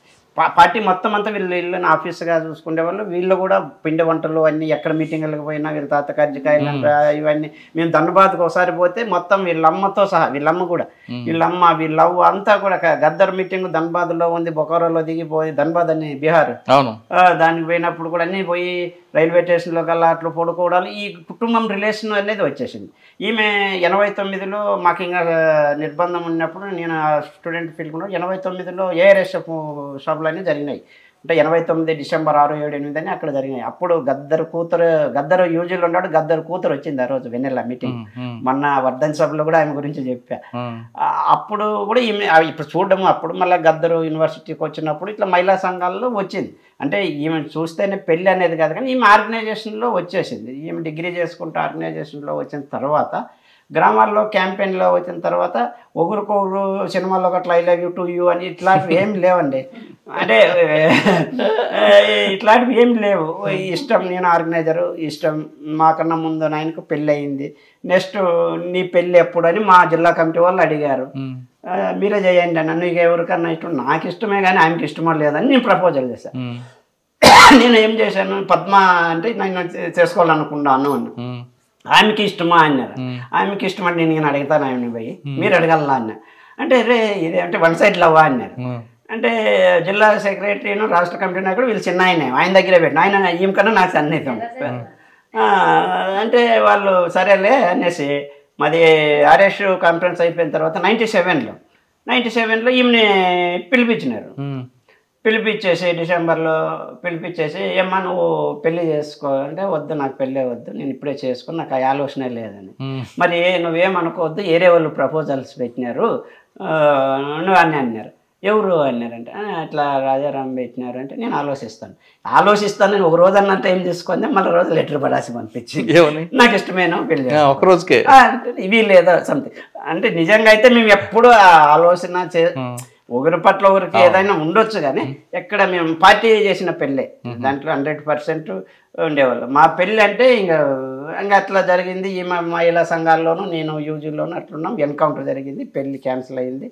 తర్వాత బయటకు వచ్చిన తర్వాత శేషాచలం అడవుల్లో అయితే ఘనంగా అంటే పెళ్ళి అంటే మొత్తం రాయలసీమ దళాలన్నీ కలిసి చేసిన పెళ్ళి అంటే మాదే. శేషాచలం అడవిలో, ఇక్కడ బాకరావుపేట దగ్గర ఈ ఓబులవారి ఉంది కదా, ఇప్పుడు రాజంపేట నుంచి లోనికి పోతాం, గూడూరు రోడ్డు, అక్కడి నుంచి గూడూరు రోడ్డు కాదు, రైల్వే కోడ్ రోడ్డు కదా. రైల్వే కోడ్ నుంచి బెస్తవారిపేట అని ఒకటి వస్తుంది. కోలార్పేట లోపల ఒక మామిడి చెట్టు, అది ఎందుకో ఆ రోజే వర్షం రావడం, పాగడి అంతా పచ్చగేయడం, పందిరి పడ్డం. అంటే పోలీసులు లేరా? మా దళాలు పోలీసు వాళ్ళకి ఇంత లేదు. అంటే కుంబింగ్లు అయితే ఉండేటివే. అంటే ఆనాటి పరిస్థితులు మాకు అనుకూలించినాయి. 2000 జైలు నుంచి నేను 21లో వచ్చినాను. 22లో మే 21 పెళ్ళి. అవునండి, జైలు నుంచి బయటకు వచ్చారు, అనంతపురం జైలు నుంచి. మీ మీద అబ్జర్వేషన్ లేదా? మీరు తిరిగి మళ్ళీ యూజీలోకి వెళ్ళారు? అబ్జర్వేషన్ ఉంది. నాకు కండిషన్ బయలు ఇచ్చినారు. ఓ రోజు సంతకం ఉరుకొండలో పెట్టాలా, కళ్యాణదుర్గం పెట్టాలా, ధర్మారం పెట్టాలా, గుత్తిలో పెట్టాలి, ఇవన్నీ ఉండేటివి. రోజు సంతకాలు పెట్టి పోయితే దళాలు లేవు. నేను మా అన్న ఆర్డిటీలో పనిచేస్తాను. నేను కుందిట్లో ఉంటే పడుకొని ఉంటే పోలీసు వాళ్ళు వచ్చి పట్టుకొచ్చారు. ఏమంటే నేను ఎక్కడ పోయినా అంటే, లేదు నీ ఫోటో కావాలి. నా ఫోటోలు పేపర్లోనే వచ్చినాయి. మళ్ళీ నా ఫోటో. రెండోసారి ఎక్కడ వెళ్ళారు మీరు? రెండోసారి అజ్ఞాతంలో ఎక్కడికి వెళ్ళారు? ఎవరు మీకు అప్పుడు బాధ్యులు? అంటే మా పార్టీ కాంటాక్ట్లు ఉంటాయి కదా, వస్తేనే పిలిపించినారు. ఎట్లా నువ్వు ఎడన్నా ఇప్పుడు కాలు బాగలేదు కదా, నువ్వు 2 నెలలు వైద్యం చూపించుకో అన్నారు. వైద్యం చూసుకుంటే నాకు తెలిసిన వాళ్ళు ఫ్రెండ్స్తో చెన్నైకి పోయినా. ఇంకా గాయం పచ్చి గాయం ఉంది. చెన్నైకి పోతే అక్కడ వేరే వాళ్ళ ఇంట్లో ఉందా. అక్కడ ఉన్న తర్వాత నాకు దళం కాంటాక్ట్ వచ్చింది. అంటే అక్కడ మీరు ఉన్నప్పుడు మీ కవరింగ్ ఏంటి? జస్ట్ ఫ్రెండ్గా పోయినా. అక్కడ బ్యాచులర్ రూమ్లో ఉండా. అక్కడ నుంచి నేను మదనపల్లి నుంచి వస్తే ఇక్కడ కాంటాక్ట్ మిస్ అయితే మళ్ళీ రిటర్న్ పోయినా. రిటర్న్ పోతే అక్కడ సిటీ ట్రైన్స్ ఉంటాయి. అన్నా యూనివర్సిటీ కాడ దిగాలా అని నాకు స్టేషన్లు సరిగ్గా గుర్తు రాక, అన్నా యూనివర్సిటీ స్టేజ్ వచ్చిందని తెలుగులో అడిగా. ఒకటి అక్కడ కనిపి నువ్వు తెలుగు అన్నాడు. తెలుగు అన్నాడు. ఆంధ్ర ఎక్కడ అన్నాడు. వాడు ఫిట్నెస్ బాగుంది, నీ అమ్మ ఎవరు రీడ్ అనుకుంటే, ఇక్కడ ఆంధ్ర నుంచి నక్సలైట్లు వస్తారు, శ్రీలంక నుంచి ఎల్టీటీఆర్లు వస్తారు, వాజ్పేయి అప్పుడు ప్రధానమంత్రి, వాజ్పేయి ఇది రండి, నీ గురించి ఇన్ఫర్మేషన్ కావాలి. ఏం సార్ నేను ఎంఏ స్టూడెంట్ ఎస్కే యూనివర్సిటీలో రూరల్ డెవలప్మెంట్, నేను ఎంఏ చేస్తున్నాను, నా పేరు ఇట్లా అని మా నాయన ఇట్లా పోస్ట్ మాస్టర్ అని ఒకటి పోస్ట్ ఉంది, ఫోన్ నెంబర్ ఫోన్ చేసి కనుక్కో అంటే ఏం లేదు నువ్వు రావాల్సిందే అని. నా దగ్గర 2000 ఉండే, 2000 తీసుకొని జైల్లో పెట్టుకున్నాడు. ఏం సార్ అంటే ఒక 8 ఫస్ట్ ఎయిడ్ పోలీసు వాడు కొట్టేసి ఆటో పోయి ఆఫీస్కి వచ్చేసి మీ వాళ్ళు ఎవరినో తోలుకొచ్చి నువ్వు డౌట్ఫుల్గా ఉన్నావు నేను పట్టుకున్నా. అరే మా నాన్నకు ఫోన్ చేస్తే మా నాయన ఆర్టిఫైస్ అంటారు, సార్ నీ దగ్గర కావాలంటే మా కజిన్ తోలుకొని వస్తాను, మీ ఆఫీస్ అడ్రస్ ఏంటంటే వానికి 2000 మీద కన్ను ఉన్నట్లు ఉండేది. సరే నువ్వు వచ్చి ఫలానా ఆఫీస్కి రా అడ్రస్ అనేసి ఆటోలో సార్ నేను పోవాలంటే సిటీకి బస్ గుడి లేవు, డబ్బులు అన్నీ వీక్కున్నారంటే 10 రూపాయలు ఇచ్చిన. 10 రూపాయలు ఇచ్చినాడు. ఆయనకి ఏం అవగాహన ఉందో ఏమో, క్యాసెట్లు ఉన్నాయి దాని మీద, అంటే నావి ఆడియో టేప్ రికార్డు ఇవి ఉన్నాయి. అంటే అవి తీసి నింటేగినా నింటేగినా మనదంతా పొలిటికల్ అంత మొత్తం తత్వశాస్త్రము, పార్టీ హిస్టరీ, ఈ క్యాసెట్లు వినేకి మేము ఎప్పుడన్నా పెట్టుకుంటా అంటాం. అది వాడు చూసేస్తే నాకు అది 10 రూపాయలే 10,000 అనుకుని టక్కున సిటీ బస్ ఎక్కిన. నేను ఏదో శ్రీనగర్ కాలనీ అని అంతే నాకు తెలిసినటువంటిది. అయితే వాడు ఆ శ్రీనగర్ కాలనీ కాకుండా ఇంకో శ్రీనగర్ కాలనీ దిగేసేయి అన్న టికెట్ కొట్టి 10 రూపాయలు కూడా లేదన్న దింపేసినాడు. దిగితే నాకు టెన్షన్ ఉంది, ఈడు ఏదన్నా మళ్ళీ తెలిసి. అప్పుడు ఇంకా అంజనా సినిమా గారు ఉన్నారు ఎస్పీగా, నరేంద్ర బాబు అంజనా సినిమా ఎస్పీ ఉన్నారు. అక్కడ నిజంగా వాళ్ళు ఫోన్ చేస్తే వాడు ఉన్నాడా, నా పేరు పెరిగి నరేంద్ర బాబు అని చెప్పినా ఏమవుతుందో ఏమో అనేటువంటి టెన్షన్తో టక్కన పోయి బస్సు దిగేసి ఒక హాస్పిటల్ ఉంటే హాస్పిటల్ రిసెప్షన్ అన్నీ ఉంటే జనాలు పేషెంట్ ఆడ కూర్చొని రిలీఫ్ అయినా. ఏం చేయాలనేది ఆలోచన ఇలా ఈడైతే పేషెంట్లో ఉన్నా. సరే ఏమైతుంది అవుతుందని పోయి ఆటోని పిలిచి, అక్కడ కొద్దిగా తెలుగు కూడా మాట్లాడతాడు టీ నగర్ అదేదో, నా దగ్గర డబ్బులు లేవు, రూమ్ పోయి ఇస్తా డబ్బులు అని ఉన్నాయి అంటే ఆయన బాగా అంటే 100 రూపాయలు అవుతుందని. సరేలేండి ఆటిపోతే మా రూమ్మేట్స్ వాళ్ళు ఉన్నటువంటి వాళ్ళు ఆఫీస్కి వెళ్ళిపోయింది. లేదు అంటే రోజు నేను అటు సరుకులు తెచ్చుకుని అంగిడి వాళ్ళ ఇంటికి నా దగ్గర డబ్బులు కదన్నా ఇట్లా 200 అయ్యన్నా నేను మళ్ళీ వచ్చేస్తానంటే 200 ఈ 100 రూపాయలు అవుతుందని అంటే 200 ఇచ్చేసాడు పోనీ. ఇంక టక్కన ఇంక వచ్చేసి వాళ్ళకి చెప్పేసి ఇది ఎప్పుడైనా అబ్జర్వేషన్ కావచ్చు అనేసి సింహాద్రి ఎక్స్ప్రెస్ ఇట్లా నెల్లూరు సైడ్ ఇచ్చేసింది. అట్లా చాలా సార్లు పోలీసు వాళ్ళ నుంచి నేను ఫారెస్ట్లో కన్నా టెక్నికల్గా చాలా ఇబ్బందులు పడినాం. చాలా అంటే మరి ఎప్పుడు మీరు సరెండర్ అయ్యారు? ఎందుకు సరెండర్ అయ్యారు? నాకు బుల్లెట్ ఇంజూర్ అయిన తర్వాత ఫారెస్ట్లో తిరగడం కష్టమైంది. ఫారెస్ట్లో తిరగాలనేటువంటి దాంతో నేను ఫారెస్ట్కి వెళ్ళాను. మళ్ళీ చిత్రావతి ఏరియాకు వెళ్ళాం. దళంలోనే ఉంటాను, నాకు బయట కష్టము అనేటువంటి దాని నుంచి వెళ్ళాము. వెళ్ళిన 2 రోజులకి మళ్ళీ ఎన్కౌంటర్ జరిగింది ఇదే చిత్రావతి ఏరియా. మైండ్స్ పెట్టుకున్నాం బాగా. ఆ రోజు వెపన్స్తో అంతా కూతలు వేసుకొని బాగా ఫైరింగ్ చేసినాము. ఆ ఫైరింగ్లో జనాలు పోలీసుల మీద కసి కన్నా మొత్తం దళం అంతా రాజారామన్న ఇది గాయం బ్లీడింగ్ అయింది. మరి అది ఏదో యాదృచ్ఛికంగా మళ్ళీ ఆగస్టులోనే జరిగింది.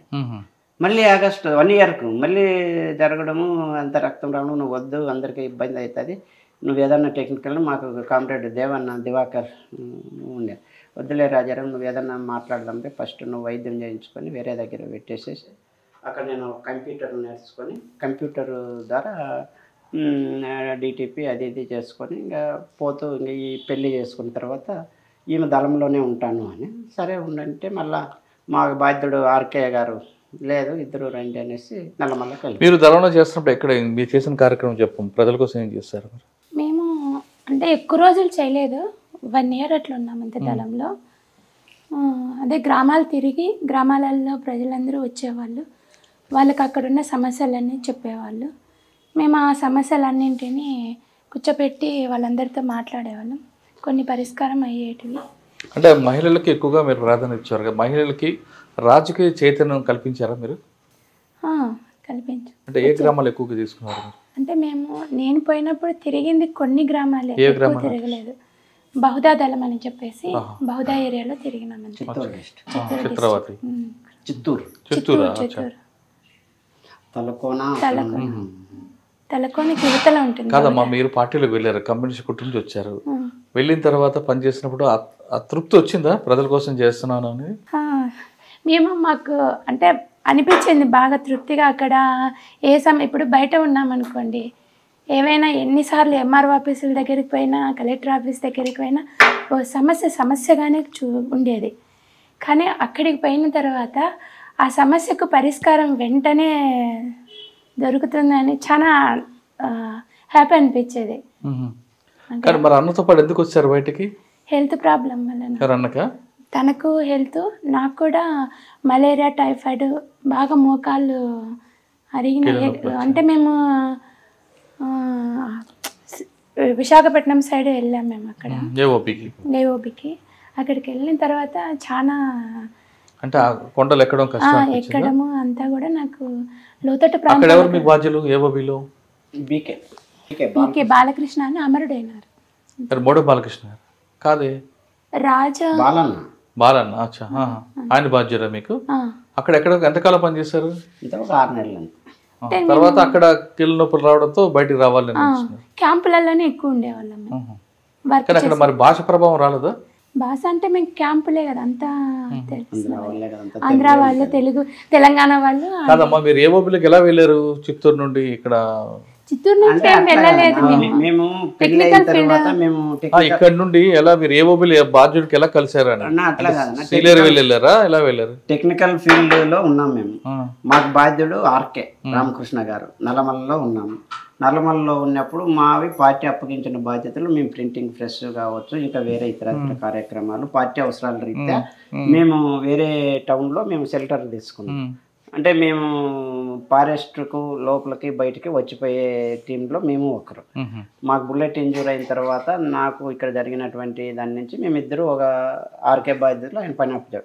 అంటే దాదాపు పార్టీ హిస్టరీలో మేమున్నటువంటి ఫీల్డ్లో అంతకుముందు ఉన్న వాళ్ళంతా అమరులైనారు టెక్నికల్ ఫీల్డ్లో. అంటే ఒక 3 లారీలు బుక్కులు ఉండేటివి, library, central library, minutes party ఉన్నప్పటి నుంచి ఉండేటివి. మాకు బాధ్యత దాంట్లో మంచి మంచి నాయకులు. ఎక్కడ పెట్టారు బుక్స్ అని? 3 లారీ బుక్స్ విజయవాడలో ఉన్నప్పుడు ఒక డెన్న తీసుకున్నాం. అంటే పోలీసు వాళ్ళు తెలియకోకుండా ఒక ఐస్ ఫ్యాక్టరీ, పెద్ద ఫ్యాక్టరీ తీసుకొని అక్కడ మొత్తం బుక్స్ అన్ని మాకున్న బాధ్యుడు తీసుకున్నాడు. మాకు అప్పు చెప్పినాడు, అరే ఇవన్నీ ఏం చేస్తావు ఎట్లా అన్నా నేను డిస్కషన్ చేసిన. రాష్ట్ర కమిటీలో మాకు పటేల్ సుధాకర్ రెడ్డి అని అన్నాడు కదా, అన్న అంతా మాట్లాడేసి ఏం చేస్తారంటే, అన్న నేను ఒకటి చెప్తాను, నేను ఆల్రెడీ కంప్యూటరు స్కానర్లు తీసుకుంటా, 3 స్కానర్లు తీసుకుంటా, సిస్టమ్ తీసుకుంటా, మొత్తం స్కాన్ చేస్తా, మొత్తం సీడీలు ఇస్తా. ఇంక ఇవన్నీ మనకెందుకు, ఎన్ని దళాలు ఉన్నాయని చెప్పండి, అన్ని దళాలకు నేను సీడీలు ఇస్తాను. అప్పుడు మీ అమ్మని నేను బైండింగ్ నేర్పించుకున్నాం. అంటే బుక్ బైండింగ్ నేర్పించుకొని ఇయర్లీ వైడ్ జనవరి నుంచి డిసెంబర్ వరకు వచ్చినటువంటి క్రాంతులన్నీ ఒక సెట్, అట్లాంటివి ఎన్ని జిల్లాలు ఉన్నాయో అన్ని సెట్లు బైండింగ్. రోజు రాత్రి బైండింగ్ చేసేది. బైండింగ్ చేసి క్రాంతులన్నీ ఒకటి, జంగులో ఒక పక్క, ఇట్లా బుక్కులన్నీ మనకి హిస్టరీ కావాలంటే దళాల్లో మనం పెట్టుకున్నాం, ఆ జిల్లా బాధ్యులకు అందజేస్తాం. అవును, ఆ విధంగా చేసిన తర్వాత అసలు ఒరిజినల్ మెటీరియల్ ఏం చేశారు? కాల్ చేసినాం. అవసరం లేదు కదన్నా. ఫస్ట్ నేను నాకు తెలియనితనంతో ఏం చేసినానంటే ఢిల్లీకో ఏదో తప్పుడు అడ్రస్ పెట్టి ట్రాన్స్పోర్ట్ చేసిన, అది మళ్ళీ రిటర్న్ వచ్చింది.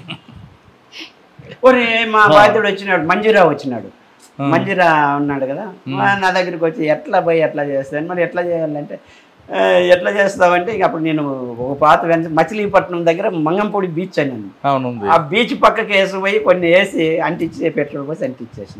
అంతకుముందు ఏం చేసినాను, గన్నవరం దగ్గర పేపర్ మిల్ అవుతుంది, ఆ మిల్లుకి వేసిన, మిల్లుకి ఎట్లా వచ్చినాయని తెలుస్తుంది కదా, మళ్ళా ఎట్లా నువ్వు ఇరుక్కుంటావని.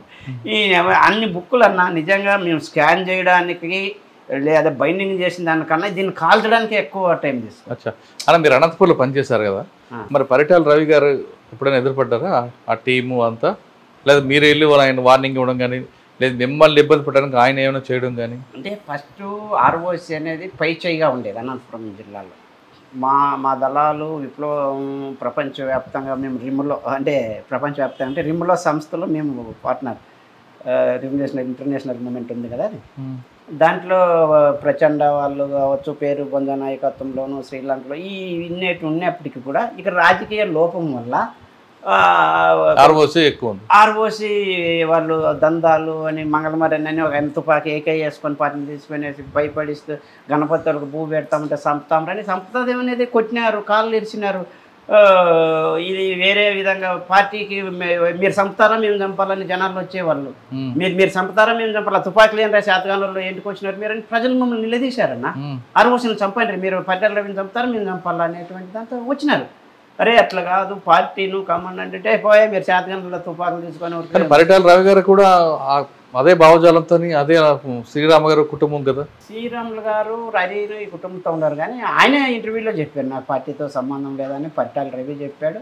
వాస్తవంగా కూడా కొన్ని విషయాలను విభేదించాడు కూడా. అంటే బదలాపురం ఇష్యూ అని ఒకటి వచ్చింది మాకు 86లో సంక్షోభం, బదలాపురం సంక్షోభం అని చెప్తారు విలేజ్లో. అప్పుడున్నప్పుడు అక్కడ రాజకీయాలు, అక్కడ సత్యం కుమారు వీళ్ళంతా కూడా గెలిగీసుకొని అక్కడ కొన్ని ఒకే సామాజిక వర్గము ఇట్లా ఏదో జరుగుతూ ఉంది అనేటువంటి దానిపైన కూడా చర్చలు జరిగాయి.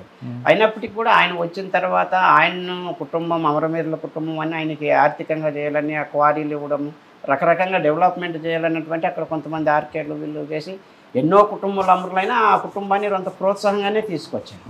కానీ ఆయన అప్పట్లో ప్రచారం ఏంటంటే పార్టీ పరిటాల రావు గారికి వాళ్ళ బెదిరింపు భయపడి పనిచేసిందని ఉంది. పార్టీనా? పార్టీ భయపడలేదు, కానీ ప్రజల గురించి ఆలోచించాం. పార్టీ ఎందుకు భయపడుతుంది చెప్పు, పార్టీ ఏమిటి భయపడుతుంది? ఒక్క విషయం చెప్పండి, మేము పోలీసులుగా భయపడలే, ఎన్కౌంటర్లుగా భయపడాలి, పార్టీకి వస్తేనే చంపుతారు అనేటువంటి తెలిసి వచ్చిన, మీటింగులకు పోతేనే కేసులు పెడతారని చెప్పి కూడా మిలిటెంట్. మరి ఏ విధంగా పార్టీ భయపడి? పోలీసులు చంపడం కన్నా చాలా క్రూరంగా ఉండేది పరిటాల రవి ట్రీట్మెంట్. పరిటాల రవి ఎవరిని చంపాడు? పీపుల్స్ వారిని చంపుతారని భయంతో ఉండదు. అదే ఇంపార్టెంట్. పరిటాల రవి కుటుంబము గతాన్ని చూసి భయపడింది. ఇది ఈ పరిటాల రవిని ఏమన్నా చేస్తే ఒక విప్లవకారులు కుటుంబాన్ని చంపినారు అనేటువంటి కుహనా మేధావులు ప్రచారం చేస్తారే అనేటువంటి దాంతో భయపడింది. భయం తప్ప, అంటే సిద్ధాంతపరంగా అజా ఈ కుటుంబంలో ఇద్దరు నష్టపోయినారు ఇది అనేటువంటిది ఇప్పుడు ప్రజలు ఇప్పుడు ఎవరన్నా కానీ ఇప్పుడు రాజకీయ, నేను కూడా వైఎస్ఆర్సీపీలో జోనల్ ఇన్ఛార్జిగా ఉన్నా రైతు విభాగంలో, అట్లని చెప్పేసి దోపిడీ చేసుకుంటూ పోం కదా. పరిటాల రవి అనే ఆయన 1000 కోట్లు సంపాదించి ఎవరికి ఇచ్చినాడు అనేటువంటిది క్వశ్చన్ వేసినారు కదా. ఆ రోజు కరపత్రాలు పంచినారు కదా పార్టీ, నీ కుటుంబము నీ అనేటువంటి చెప్పారు కదా. ఆయన శ్రీరాములు సినిమా చూస్తుంటే చెట్ల నరికి అలా ఆస్తులు నష్టం చేసి కబడ్దార్ అని చెప్పారు కదా. తర్వాత ఆయన గద్దరు వరవరరావు వాళ్ళ దగ్గర పోయి ఏడ్చో పార్టీకి క్షమాపణ చెప్పుకొని ఓకే అని అయిపోయినారు. ఎప్పుడు మంగళమారిని చంపిన తర్వాత రియాక్షన్ మొదలైన తర్వాత వీళ్ళు తోకలు ముడిచినారు. లేకపోతే సిద్ధాంతంలో భూ పెట్టొద్దు పార్టీ అంటే మేమనేటువంటిది ఒక మాఫియా మధ్య తయారైంది కదా. నిజంగా మేము నక్సలైట్లు ఈ సిద్ధాంతాల కోసం చేస్తున్నామని తెలుసుకోవడానికి కొన్ని సంవత్సరాలు పట్టిందండి. నక్సలైట్లు అంటే మాఫియా, ఎవడు నక్సలైట్లు, ఎవడు ఒరిజినల్లో, ఎవడు డూప్లికేటో జనాలకు జిల్లాలో నా కొడుకులు నాశనం అయితే పదం ఎట్లున్నా అట్లా అనుకునే పరిస్థితికి తెచ్చింది ఎవరు? సిద్ధాంతాలు ఈ ప్రజల కోసము. ఇవి ఈరోజు నిజంగా రవి కూడా నక్సలైటే అనుకున్నాం. ఇప్పుడున్నటువంటి నీ ఆస్తులు, నీతో బతికినటువంటి వాళ్ళు, వాళ్ళకి నీ స్థాయి ఏమి, నీ సమానత్వం ఏంది, నీ సిద్ధాంతం ఏది? అవును, పార్టీ నుంచి బయటకు వచ్చారు, అరెస్ట్ అయ్యారు, సరెండర్ అయ్యారు, అంతే కదా. ఆరోగ్యం రీత్యా తర్వాత చాలా మంది సరెండర్ అయిన వాళ్ళందరూ కూడా సెపరేట్ దందాలు చేసుకుంటూ ఉంటారు. కానీ మీరేంటి ధరణి అనే ఒక సంస్థ పెట్టి మాజీలందరికీ ఒక గ్రూప్గా ఒక సంఘాన్ని తీసుకొచ్చి వాళ్ళ ఆర్థికంగా బాగోవడానికి ఒక కార్యక్రమం చేపట్టారు. దీని వెనక ఏమైనా రాజకీయ కోణం ఉందా? ఉంది. రాజకీయ కోణం అంటే ఏమంటే, నేను పెనుగొండకు వాయిదాలకు పోయాను. పెనుగొండకు వాయిదాలు పోయినప్పుడు నాతో మా పేరూరు ఎక్సైజ్ పోలీస్ పేర్చిన దాంట్లో 70 మంది నిందితులం.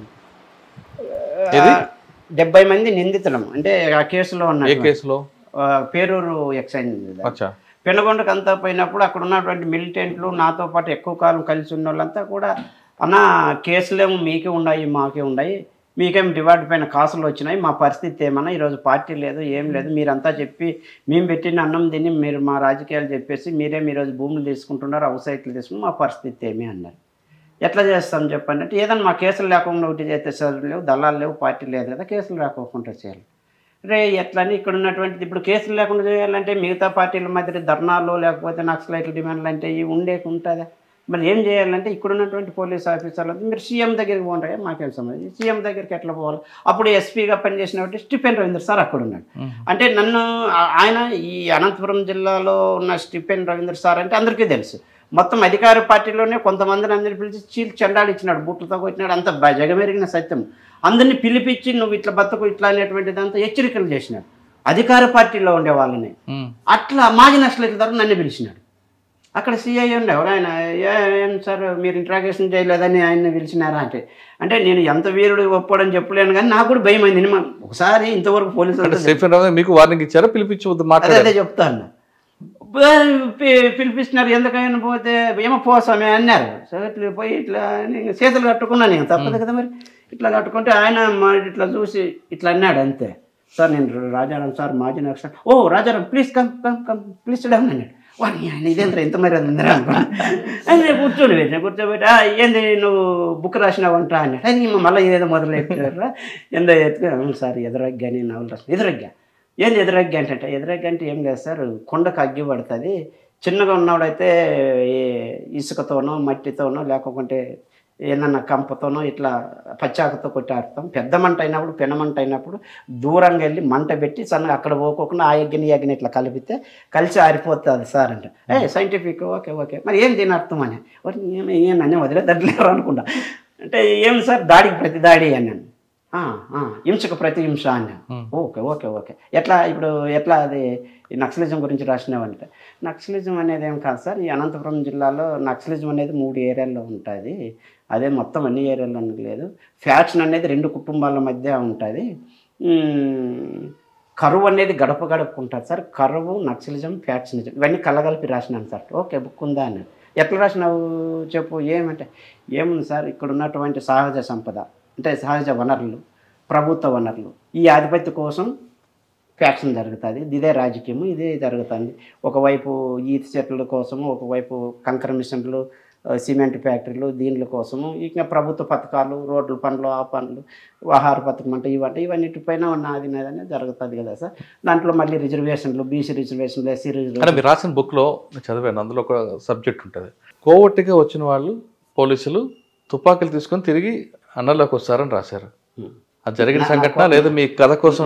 నా కళ అది. ఎందుకంటే కొంతమంది వచ్చి మాకు విషయం పెట్టినారు నల్లమలలో వచ్చి నయ్యం ఉన్నప్పుడు, కానీ వాళ్ళంతా వచ్చేసి వాళ్ళ కుటుంబ పరిస్థితులు అదే ఏదో విధంగా దళాన్ని మట్టబెట్టినారు. సోమ్లా నాయక్ కావచ్చు, ఆడోళ్ళను కూడా మన మహిళా కాంపిటీషన్ గుండ్లు ఎత్తి చంపేసినారు, చాలా రకరకాలుగా హింసలు చేసినారు.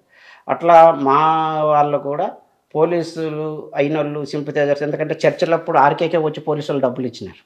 అంటే మా సింపథైజర్స్ ఉండారు వాళ్ళు మనకు రాలేక అక్కడ వాళ్ళతో పై అధికారులతోనో రాజకీయ నాయకులు వీళ్ళకన్నా తక్కువ చదివినప్పుడు రాబోయే అన్నప్పుడు వాళ్ళ మనసు కలత చెంది మాతో కూడా బాధపడిన పోలీసు వాళ్ళు ఉన్నారు. ఇంకేం చేస్తారంటే కుటుంబాన్ని చూసుకున్నారు. అట్లా వాళ్ళు వస్తే తప్పేంటి? మీ కథ కోసం పెట్టుకున్నారు అది అంతే, ఒరిజినల్ గా జరగలేదు. ఓకే, ఆ బుక్ చూసిన తర్వాత స్టీఫెన్ గారు ఏమన్నారు మీకు? ఎవరు?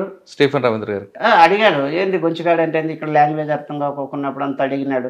నాకు రివార్డు పెండింగ్ పెట్టింటే, అంటే అప్పుడు జైలు నుంచి వచ్చి మళ్ళీ వైద్యం చేయించుకొని జైల్లో ఉండి వీడు మళ్ళీ దేనికొని పోయాడని పోలీసులకు ఒకటి ఉన్నింది, కోపం ఉండేది. మాకు విజయవాడలో ఉన్నప్పుడు కూడా అటాక్ చేసినారు నన్ను, మా ఇద్దరిని ఏఓబి వరకు ఫాలో అయినారు. ఇది మళ్ళీ చెప్పమంటే చెప్తారు. మా ఎత్తంది వరకు నేను సరెండర్ అయ్యేటప్పుడు మమ్మల్ని ఎన్కౌంటర్ చేయాలని చూసినారు, భద్రాచలం కాడ డొంకరాయి కాడ కాపు కాసినారు, మా కండ్లు కనిపిస్తుంది. ఇంకా ఎవరైనా దొరుకుతారేమని ఆశపడ్డారు. మేము గమనించినాం, టక్కనేరు దగ్గర దిగేసి పార్టీ. సార్ ఏమన్నారు స్టీఫెన్ గారు అయితే?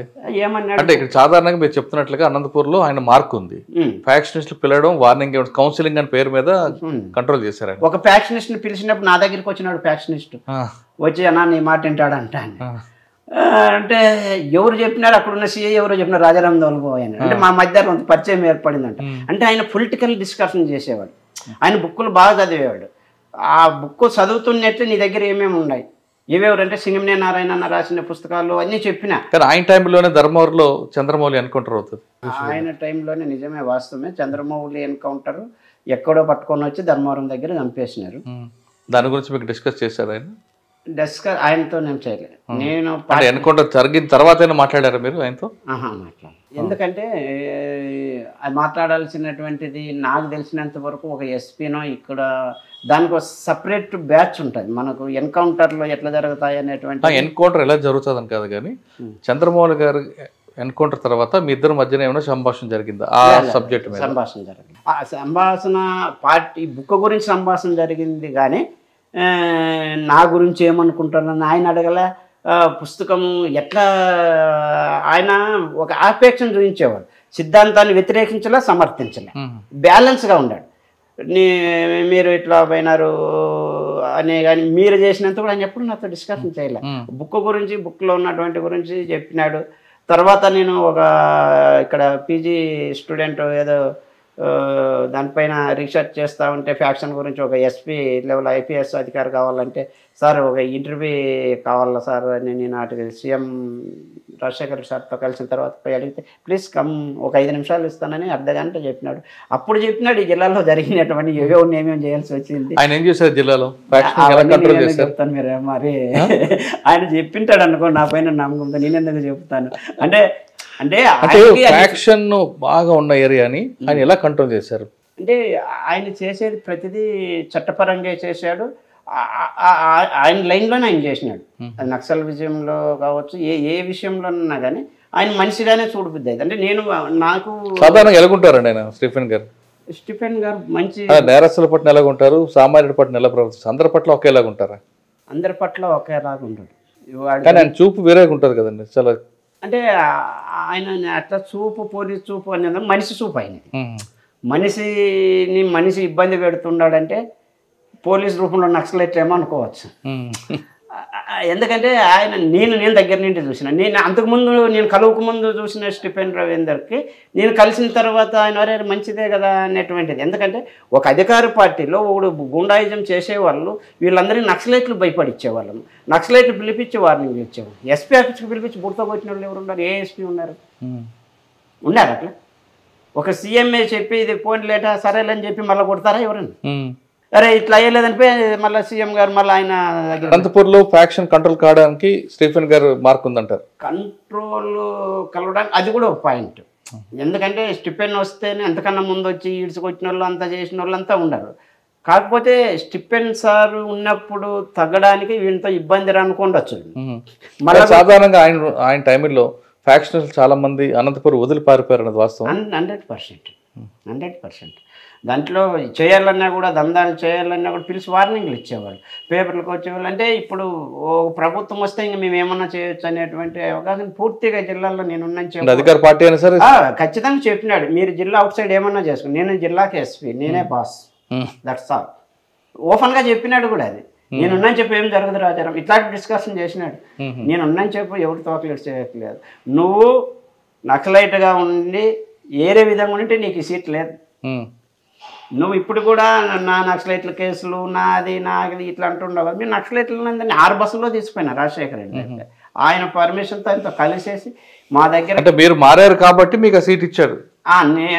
నేను మారాను అంటే మేము అట ఇప్పుడు హైదరాబాద్లోనూ ఇప్పుడు నయ్యం లాంటి వాళ్ళు ఇట్లా చేసుకొని ఈ రోజు కూడా చేయలేదు కదన్నా, మేము కూడా దందాలు ఆ టైప్ లో లేము. ఇప్పుడు ఏరా అనే తన నుంచి కూర్చోని ఇప్పుడు నేను ఎస్పీ ఆఫీసులోకి మా వాళ్ళకి ఏమొచ్చినా పోతే నాకు ఒక స్థానం ఉండేది, కూర్చో అనేవాళ్ళు.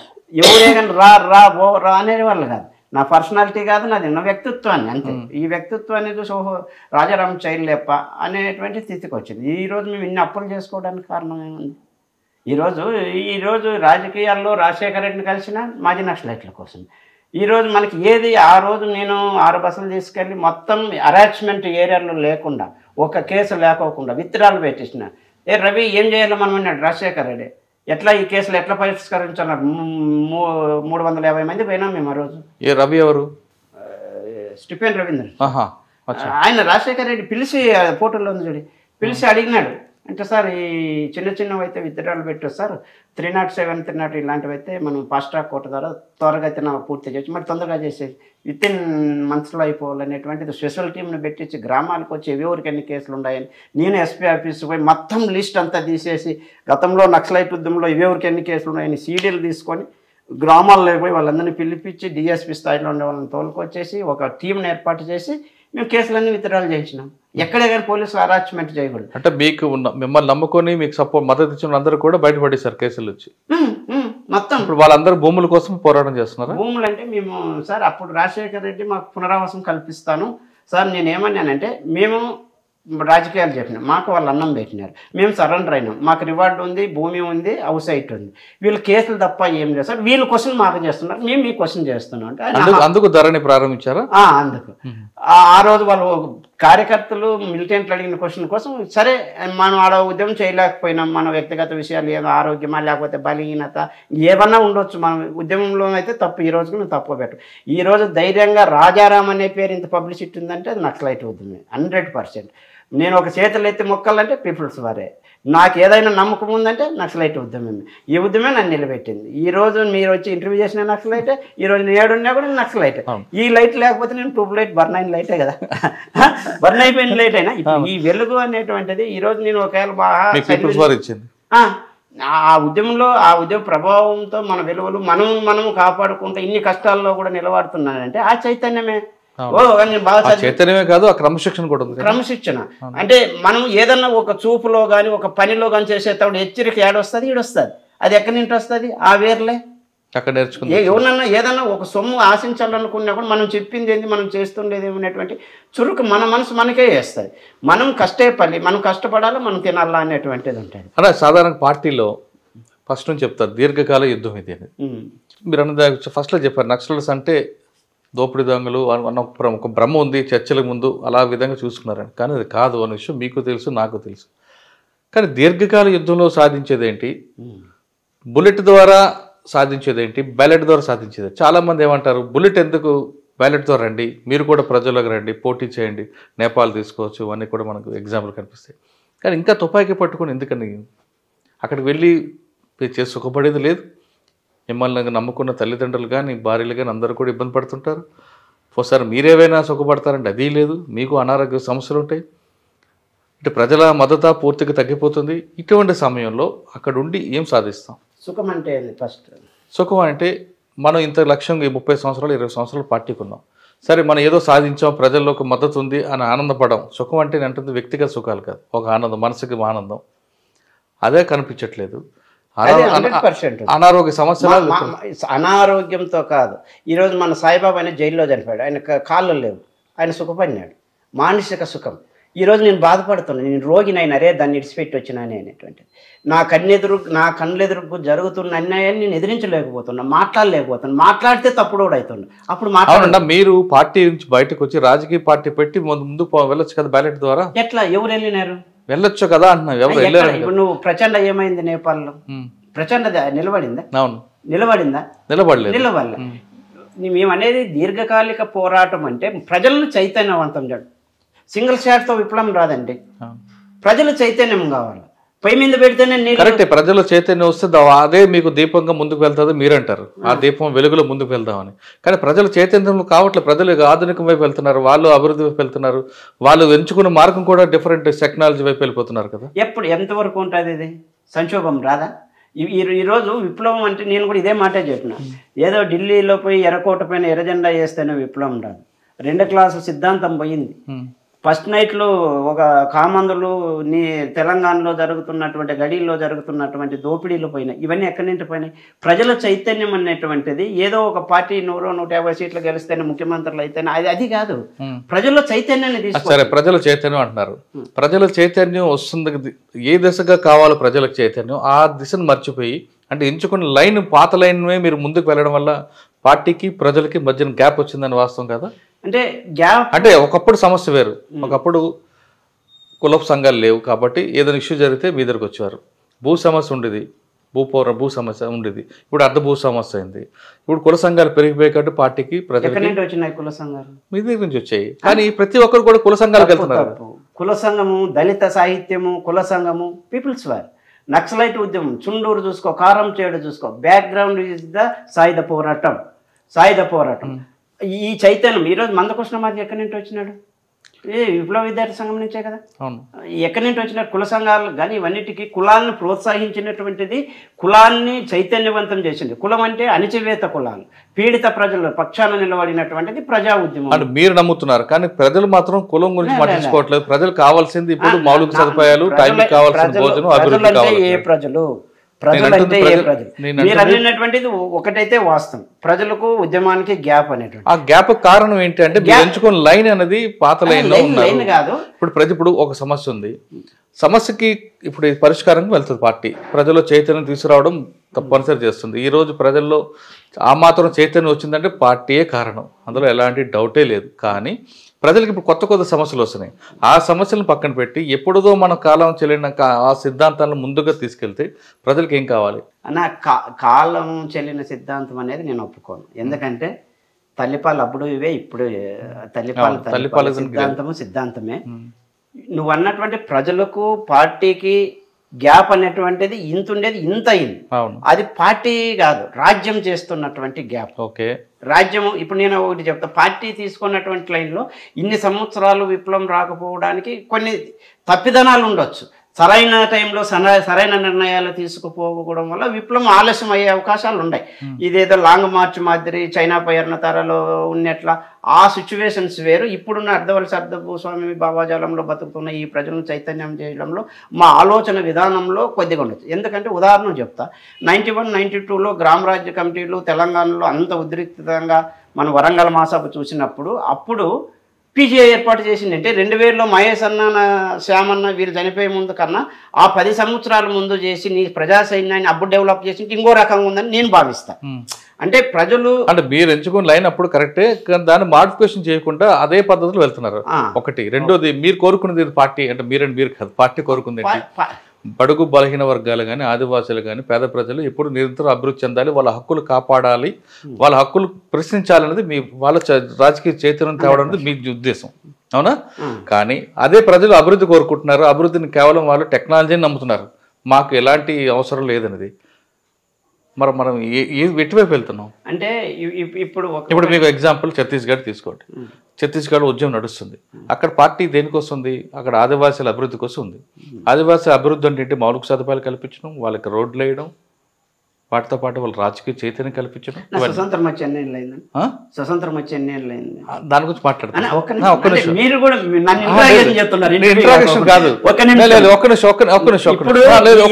బస్తర్ డిస్ట్రిక్ట్ లో ఒక నిమిషం, బస్తర్ లో నాకు తెలిసిన అందరికి భూమికాలను ఒకటి వచ్చింది, ఒకటి తీశారు. అక్కడ ఈ బట్టగట్టును తెలియనటువంటి పరిస్థితుల్లో పార్టీ 1980లో డీకేలో ప్రవేశం జరిగిన తర్వాత జనతన సర్కారు ఏర్పాటు వరకు పార్టీ రిపోర్టు ప్రకారం అక్కడ ఎవరు ప్రజలకు దగ్గర అయినారు, వాళ్ళ కల్చర్ని కానీ వాళ్ళ చైతన్యవంతులను కానీ నీకు ఈరోజు రోడ్లు కనిపించినాయా? ఈరోజు వాళ్ళ చదువు గురించి ఏర్పాటు చేసినారా? ఎందుకు ఆ రోడ్లు వేస్తున్నారు? అది ప్రజా ఉద్యమం, ప్రజా చైతన్యం. ఇప్పుడు నేను మాట్లాడు మీరు చెప్తా, కుల సంఘాలతో కూడా సేమ్. కుల సంఘాలు కానీ ఇవన్నిటినీ కూడా తక్షణ అవసరాలు నేర్చుకో, దీర్ఘకాల ప్రయోజనాల జోలు రావద్దు. రైట్, అయిపోయింది. నేను మాట్లాడొచ్చా? నేను మాట్లాడుతుంది నేను ప్రజల నుంచి వస్తున్న అనుమానాలు మాట్లాడుతున్నా, ఇది నా వ్యక్తిగతంగా మాత్రం కాదు. ఓకే, నేనేమంటున్నా, మీరు జనతన సర్కార్ తీసుకోండి. ప్రజలకి మీరు వ్యవసాయం నేర్పుతున్నారు, పిల్లలకి చదువు నేర్పారు, ఇక్కడ బాల సంఘాలు పెట్టారు, అదంతా బాగుంది. కానీ అక్కడితో కాదు కదా, వాళ్ళు ఇంకా ముందుకు రావాలి కదా. బాల సంఘాలు పెట్టారు, పార్టీకి ఇంటి నుంచి ఒక్కొక్క వ్యక్తి రావాలన్నారు పిల్లలకి. చదువు నేర్పిస్తున్నారు. ఆ చదువు 7th క్లాస్ వరకు 10th క్లాస్ వరకు, ఇంకా ముందుకు రావాలి కదా, అక్కడతో ఆగిపోకూడదు. ముందుకు రావాలంటే వాళ్ళు ఎక్కడికి రావాలి? ఎక్కడికి రావాలి? బయటికి రావాలి. బయటికి రావాలంటే ఇక్కడ మీకు రోడ్లు కావాలి, కరెంటు కావాలి, టెలివిజన్ కావాలి. ఇవన్నీ కావాలనుకుంటే అక్కడ అభివృద్ధికి ఆటంకం మావోయిస్టులు కల్పిస్తున్నారని ప్రభుత్వం అంటుంది. అంటే అక్కడితో ఇప్పుడు ప్రతి మనిషి కూడా మౌలిక సదుపాయాలు ఒకటే కాదు, రోడ్లు ఒకటే ప్రధానం కాదు, కరెంట్ ఒకటే ప్రధానం కాదు. ఆయన ఆర్థికంగా ముందుకుండా నిలబడాలి, ఆయనలో చేస్తున్న వ్యవసాయాన్ని కమర్షియల్గా చేసుకోవాలి, ఆయన వ్యక్తిగతంగా ఆయనగానే రెడీ అవ్వాలి. అదే కదా పార్టీ కూడా చెప్తుంది నమ్మేది. ఇప్పుడు పార్టీయే వాళ్ళకి చేతిని పరచాలని కాదు కదా, ఆయనగా ఒక ఆదివాసి తన కుటుంబం తన కాళ్ళ మీద నిలబడి ఆర్థికంగా డెవలప్ అవ్వాలంటే కొంత ప్రభుత్వ సహాయం కూడా కావాలి. మరి ప్రభుత్వం రావాలి అడవిలో కంటే మీరు అడ్డుకుంటారనేది వాళ్ళ వాదన. రాష్ట్ర ప్రభుత్వాలు కానీ కేంద్ర ప్రభుత్వాలు కానీ వాళ్ళకి కావాల్సిన నిధులు అన్నీ ఉన్నాయి, అన్నీ కూడా ప్రజల దగ్గరికి చేర్చేటువంటి సౌకర్యాలు వాళ్ళకు ఉన్నాయి. అంటే అభివృద్ధికి ఆటంకపడుతున్నారు మావోయిస్ట్ పార్టీ. మీరు అడిగారు కదా, ఇన్ని ఉండేటివి వీళ్ళు కల్పించే అవకాశాలు ఉన్నాయి. ఇప్పుడు ప్రజా ఉద్యమం దగ్గర ఉన్నప్పుడు ప్రజలు యుద్ధం చేయాలా, ప్రజా సౌకర్యాలు చేసేటప్పుడు మేము కట్టిన చెరువులను కూల్చలేదా ప్రభుత్వాలు? మేము చేసిన మీరు కూడా అంతో ఇంత ఉద్యమం గురించి 90లో లేదు, అందులో చెప్తున్నాను కదండి. ఇప్పుడు కూడా కొన్ని బస్తర్లో కానీ లేదా ఛత్తీస్గఢ్లో కానీ అబుజ్మట్లో కాయిన్కి రూపాయికి తేడా తెలియని ఆదివాసులు ఉన్నారు. వాళ్ళలో చైతన్యం వచ్చిందంటే పార్టీయే. నేను ఇంతకు ముందే అడిగా, 80లో మేము దండకారణ్యానికి పోయినాం, 80కి ముందు స్వతంత్రం వచ్చి ఎన్నేళ్ళు అయింది. మీరు ఆ దండకారణ్యం డెవలప్మెంట్ గురించి, ఈ రోజు మీరు బస్తర్ రోడ్ల గురించి, ఈ రోజు గిరిజనుల డెవలప్మెంట్ గురించి పోతుంది.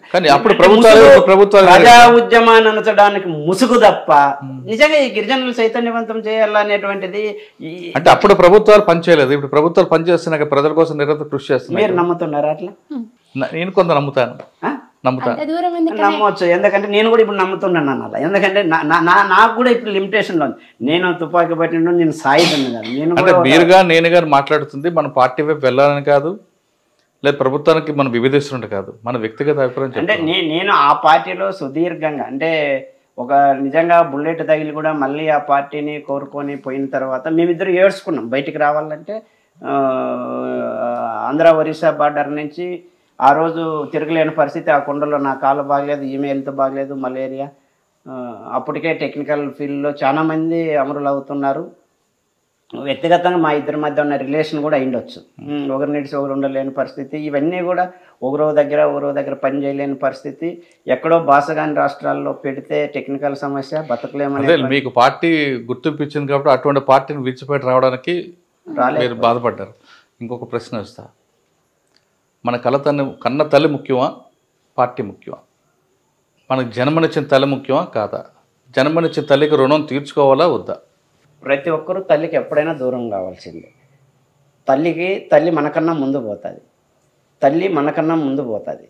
అటువంటి తల్లులు ఎంతోమంది కడుపు కోతలు కోసి నీ జీవితం లక్ష్యం ఏదన్నప్పుడు ఒక కొడుకు మిలిటరీలోకి పంపుతారు ఉద్యోగం కోసం, ఇంకో దానికి పోతాడు. తల్లిని బతికేయాలని ఉంటాం, యాక్సిడెంటే చనిపోతాడు. మనం ఓ లక్ష్యంతో పని చేయాలా.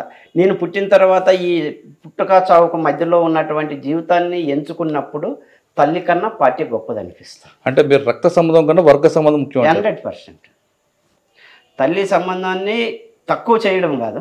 అంటే మీరు అక్కడున్న ఆదివాసుల తల్లుల్ని మీ తల్లిని చూసుకుంటారు. 100%. నేను కవిత కూడా రాశాను. కానీ ఇక్కడున్న తల్లి నేను నా 9 నెలలు మోసి కన్నాను, పెంచాను, ఆ కొడుకు ఎక్కడ ఈ తల్లి ఏడుపుని ఎవరు తీరుస్తారు? కడుపు కోతని అది తీర్చలేను. ఏమంటే మీరు వర్గ సంబంధం అంటే ముఖ్యం అంటూ అక్కడున్న ఆదివాసుల తల్లుల్లో మీ తల్లిని చూసుకొని వాళ్ళని మీరు ప్రేమిస్తారు, వాళ్ళని నమ్ముతారు, వాళ్ళనే పూజిస్తారు. కానీ మిమ్మల్ని జన్మనిచ్చిన తల్లి ఇక్కడ ఏడుస్తుంటుంది, తిండికి లేక తిప్పకి లేక చాలా కష్టాలు పడుతుంటారు. ఆ తల్లి కడుపు కోతను ఎవరు తీరుస్తారు? అంటే మిమ్మల్ని మీరు వ్యతిరేకిస్తున్న రాజ్యం తీర్చాలంటే పోలీసులు తీర్చాలా, మీకు శత్రువులుగా మారుస్తున్న భూస్వాములు తీర్చాలా? మా తల్లి వచ్చి మమ్మల్ని చూసేకొచ్చినా మా తల్లిని కేడితో వచ్చి ఎన్కౌంటర్ చేస్తారు. తల్లిని చూసేకపోయినా ఎన్కౌంటర్. ఇది రాజ్యాన్ని. వాళ్ళ తల్లిని ఒకసారి చూసిపోమని మీరు ఏమన్నా అడగలుగుతారా? తల్లి మీ దగ్గర పిలిపిస్తారు కదా పార్టీలో. పిలిపించినప్పుడు ఎన్ని ఎన్కౌంటర్లు జరగలేదు? మౌనిక పాప, చిన్న పాప నల్గొండ జిల్లాలో దివాకర్తో పాటు ఎన్కౌంటర్ అయ్యి కదా. అదే అంటున్నాను ఇప్పుడు కూడా నేను. ఆ తల్లి కడుపు కోతని ఎవరు తీరుస్తారు? ఎవరు తీర్చలేరు. లక్షలాది మంది. ఇప్పుడు కొంతమంది అజ్ఞాతంలో ఉన్న తల్లులు ఇప్పటికీ బాధపడుతున్నారు, తండ్రులు బాధపడుతున్నారు, కట్టుకున్న భార్యలు బాధపడుతున్నారు. సరే, కట్టుకున్న భార్య అంటే మధ్యలో వచ్చింది, కన్న తల్లి అన్న అంటే ఆ కన్న తల్లికి ఏమైనా జరిగితే తలకరు ఎవరు పెట్టాలి? ఇవి రాజ్యం తరపున ఇవి మీరు sentiment. విభేదిస్తున్న రాజ్యం తరపున పోలీసులు పెట్టాలా? ఇప్పుడు ఓ తల్లి కొడుకు అనేవాడు ఎప్పుడైనా ఎట్లయినా చనిపోతాడు. పుట్టుక అనేటువంటిది బ్రహ్మగారు చెప్పినా, ఇంకో దేవుడు చెప్పినా, ఎవరు చెప్పినా పుట్టుక అది చావు పుట్టుక అనేది సహజం. నా కొడుకు లక్ష్యం కోసం పనిచేస్తున్నాడు, నా కొడుకు నాకన్నా ఎంతో మంది తలలను కన్నీరు దుడుచడానికి పోతున్నాడు, నా చైతన్యాన్ని తల్లి కల్పిస్తాం. అర్థం చేసుకున్న ఆ తల్లి తల్లులు ఆ స్థాయి నుంచి ఇంకో వేరే స్థాయికి వచ్చారు. అమ్మ నన్ను సాగనంపు. నా కొడుకు పాడమ్మా పాట, అమ్మ నన్ను సాగనంపు అమురుల తోబులోనని తల్లికి పాట పాడి పోతాం. మరి అటువంటి తల్లులు తగ్గిపోయారమ్మా అన్న. ఇప్పుడు చాలా మంది నా కొడుకు ఎప్పుడు వస్తాడు, వాడికి కడసారని చూద్దాం, వాడి చేతుల మీదకి పోదాం అని భావించే తల్లులకి ప్రతి తల్లికి ఉంటుంది, తగ్గేదేముండదు కానీ ప్రతి తల్లికి ఉంటుంది. అలా ఎందుకంటే ఆ కడుపు కోతను ఎంత కేంద్ర కమిటీ వాళ్ళైనా ఎంత పేరున్నా ఏమున్నా, ఇప్పుడు మా ఆర్కే అన్న ఉన్నాడు, ఆయన తండ్రి ఎదుటే కొడుకు అమరుడయ్యాడు. మేము ఆ పిల్లోని ఎత్తుకొని తిరిగినాం. మరి వాళ్ళ బాధ ఎట్లుంటుంది? తల్లి కూడా ఆడే ఉంది ఉద్యమంలో ఉంది, మరి వాళ్ళ బాధ ఎట్లా? ఈరోజు మీరు చెప్పింది అదే మీరు అంటే రక్త సంబంధం కన్నా వర్గ సంబంధం ముఖ్యం. 100%. అంటే అది వర్గ పోరాటంలో ఉన్నోళ్ళకే తెలుస్తుంది దాని విలువ. అంటే దాని విలువ ఎందుకంటే తల్లి ప్రేమించదని మేము ఎప్పుడు తల్లిని తక్కువ చేయము. మేము తల్లులు మమ్మల్ని కన్నా మోసిన తల్లుల కన్నా ఎక్కువ చూసుకున్న వాళ్ళు ప్రేమ మైమరిపిస్తారు. కానీ మీకు జన్మనిచ్చిన తల్లి మాత్రం మర్చిపోతారు. లేదు, జన్మనిచ్చిన తల్లి దగ్గర ఉండాలంటే లిమిటేషన్లో ఉండాల్సి వస్తుంది. ఒక తల్లి కన్నీరు కోసం వేలాది మంది తల్లులు కడుపు కోతం తీర్చడానికి పోయినప్పుడు ఈ తల్లి చూపు, ఈ తల్లి మమకారం ఇవన్నీ కూడా కొద్దిగా తక్కువేమో అనిపిస్తుందేమో, లేకపోతే నేను ఉండలేరేమో అంటే నాకు అనిపించింది అది. సరే ఫైనల్గా వద్దాం అన్న. సాధారణంగా ప్రతి మాజీలు బయటకు వచ్చినప్పుడు నయీం అనే వ్యక్తి ఎదురవుతుంటాడు. నయీం బయటకు రాగానే నయీం ఎదురవుతాడు. ఉంటే ఫారెస్ట్ ఉండాలి లేదా నా దగ్గర పనిచేయాలి. అటువంటి పిలుపు ఏమైనా వచ్చిందా మీకు? అటువంటి వార్నింగ్ అని వచ్చిందా? నాకేం రాలేదు, కానీ మా ఫ్రెండ్కి వచ్చిందండి. మా వాళ్ళు అక్కడ ఉన్నళ్ళు వచ్చేసి మమ్మల్ని చంపుతారు ఎట్లా అనేటువంటిది వాళ్ళని కొన్నాళ్ళు వచ్చి తీసుకొచ్చి ఈడే పెట్టుకున్నాం. మా జిల్లాలో నయీం జాంతన్నయ్య. అచ్చా, ఇంకొక మాట, మీరు 6వ క్లాసు నుంచే ఆ భావజాలం వెళ్ళడం, అంటే ప్రజల కోసం వెళ్ళడం, పోరాటం చేయాలని ఒక భావన వచ్చింది. మీ తర్వాత జనరేషన్ కూడా అదే, ఆ యువత అంతా కూడా వెళ్ళారు. అంటే అప్పట్లోని యువత అంతా కూడా భావితరాల కోసం ఆలోచించే దీని నుంచి వచ్చారు. ఇప్పుడున్న యువత ఎక్కువ డ్రగ్స్కి దానికి అలవాటు పడుతున్నారు. వాళ్ళకి మీరు ఏం మెసేజ్ ఇస్తారు? అంటే నాకు నా అనుభవపూర్వకంగా చెప్పేది ఏమప్పంటే, ఈ విద్య అనేది ప్రైవేటు పరమైన తర్వాత నేను స్టూడెంట్ ఫీల్డ్లో ఉన్నప్పుడు స్టూడెంట్ ఆర్గనైజేషన్స్ ఎక్కువ పనిచేసేవి. విద్యార్థి అనేటువంటి వాడు ఇంటర్మీడియట్ నుంచే ప్రజలకు ఏదో చేయాలనేటువంటి ఉత్సాహం ఉల్లాసం ఉండేది. ఆ చైతన్యం లోపించింది. అంటే డ్రగ్స్ కానీ ఇవన్నీ రావడానికి ప్రజలకు ఏ పార్టీలో ఉన్నటువంటి విద్యార్థి సంఘం అని కూడా ఒక నాయకుడిగా ఎదగడానికి, ఒక మంచి లక్షణాలు ఏర్పడడానికి కావాల్సినటువంటి దాన్ని బ్యాన్ చేసింది. ఉదాహరణకు రాడికల్ విద్యార్థి సంఘం గవర్నమెంట్ రాజ్యం అనేది, అంటే రాడికల్ విద్యార్థి సంఘాన్ని బ్యాన్ చేసి లీడర్లు లేకోకుండా, అంటే మేలైన విత్తనాలు అంటామే అవి యూనివర్సిటీల నుంచి వచ్చేటువంటి క్యాడర్ని రానికోకుండా చేసినారు. అట్లా ఆ విధంగా విప్లవాలకు నాయకులను తయారు చేసేటువంటి ఫ్యాక్టరీలు మూతేసినారు. అదేవిధంగా ఈ ప్రైవేటైజేషన్ వచ్చిన తర్వాత, ప్రైవేట్ స్కూల్లో వచ్చిన తర్వాత, ప్రైవేటు స్కూల్లో కావాల్సినటువంటి ఏ అవినీతి జరిగిన ప్రశ్న ఇది లేకోకుండా పోవడము, ఒక దేశం పట్ల కానీ మనుషుల పట్ల కానీ ఆలోచించేటువంటి ధోరణి కాదనేసి తన వ్యక్తిగత వ్యసనాలు ఇవన్నీ రావడం అనేది చాలా దుర్మార్గం. అంటే విద్యను ప్రైవేటీకరణ చేయడం వల్ల వచ్చిన అనర్థం ఏంటంటారు? విద్యని ప్రైవేటీకరణ చేయడం వల్ల వచ్చిన అనర్థం.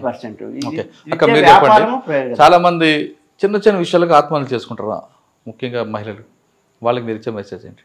మన జీవితం కంటే ఆ చిన్నది సమస్య గొప్పది కాదు, మన జీవితాన్ని చూసుకోవాలి. ప్రతిదీ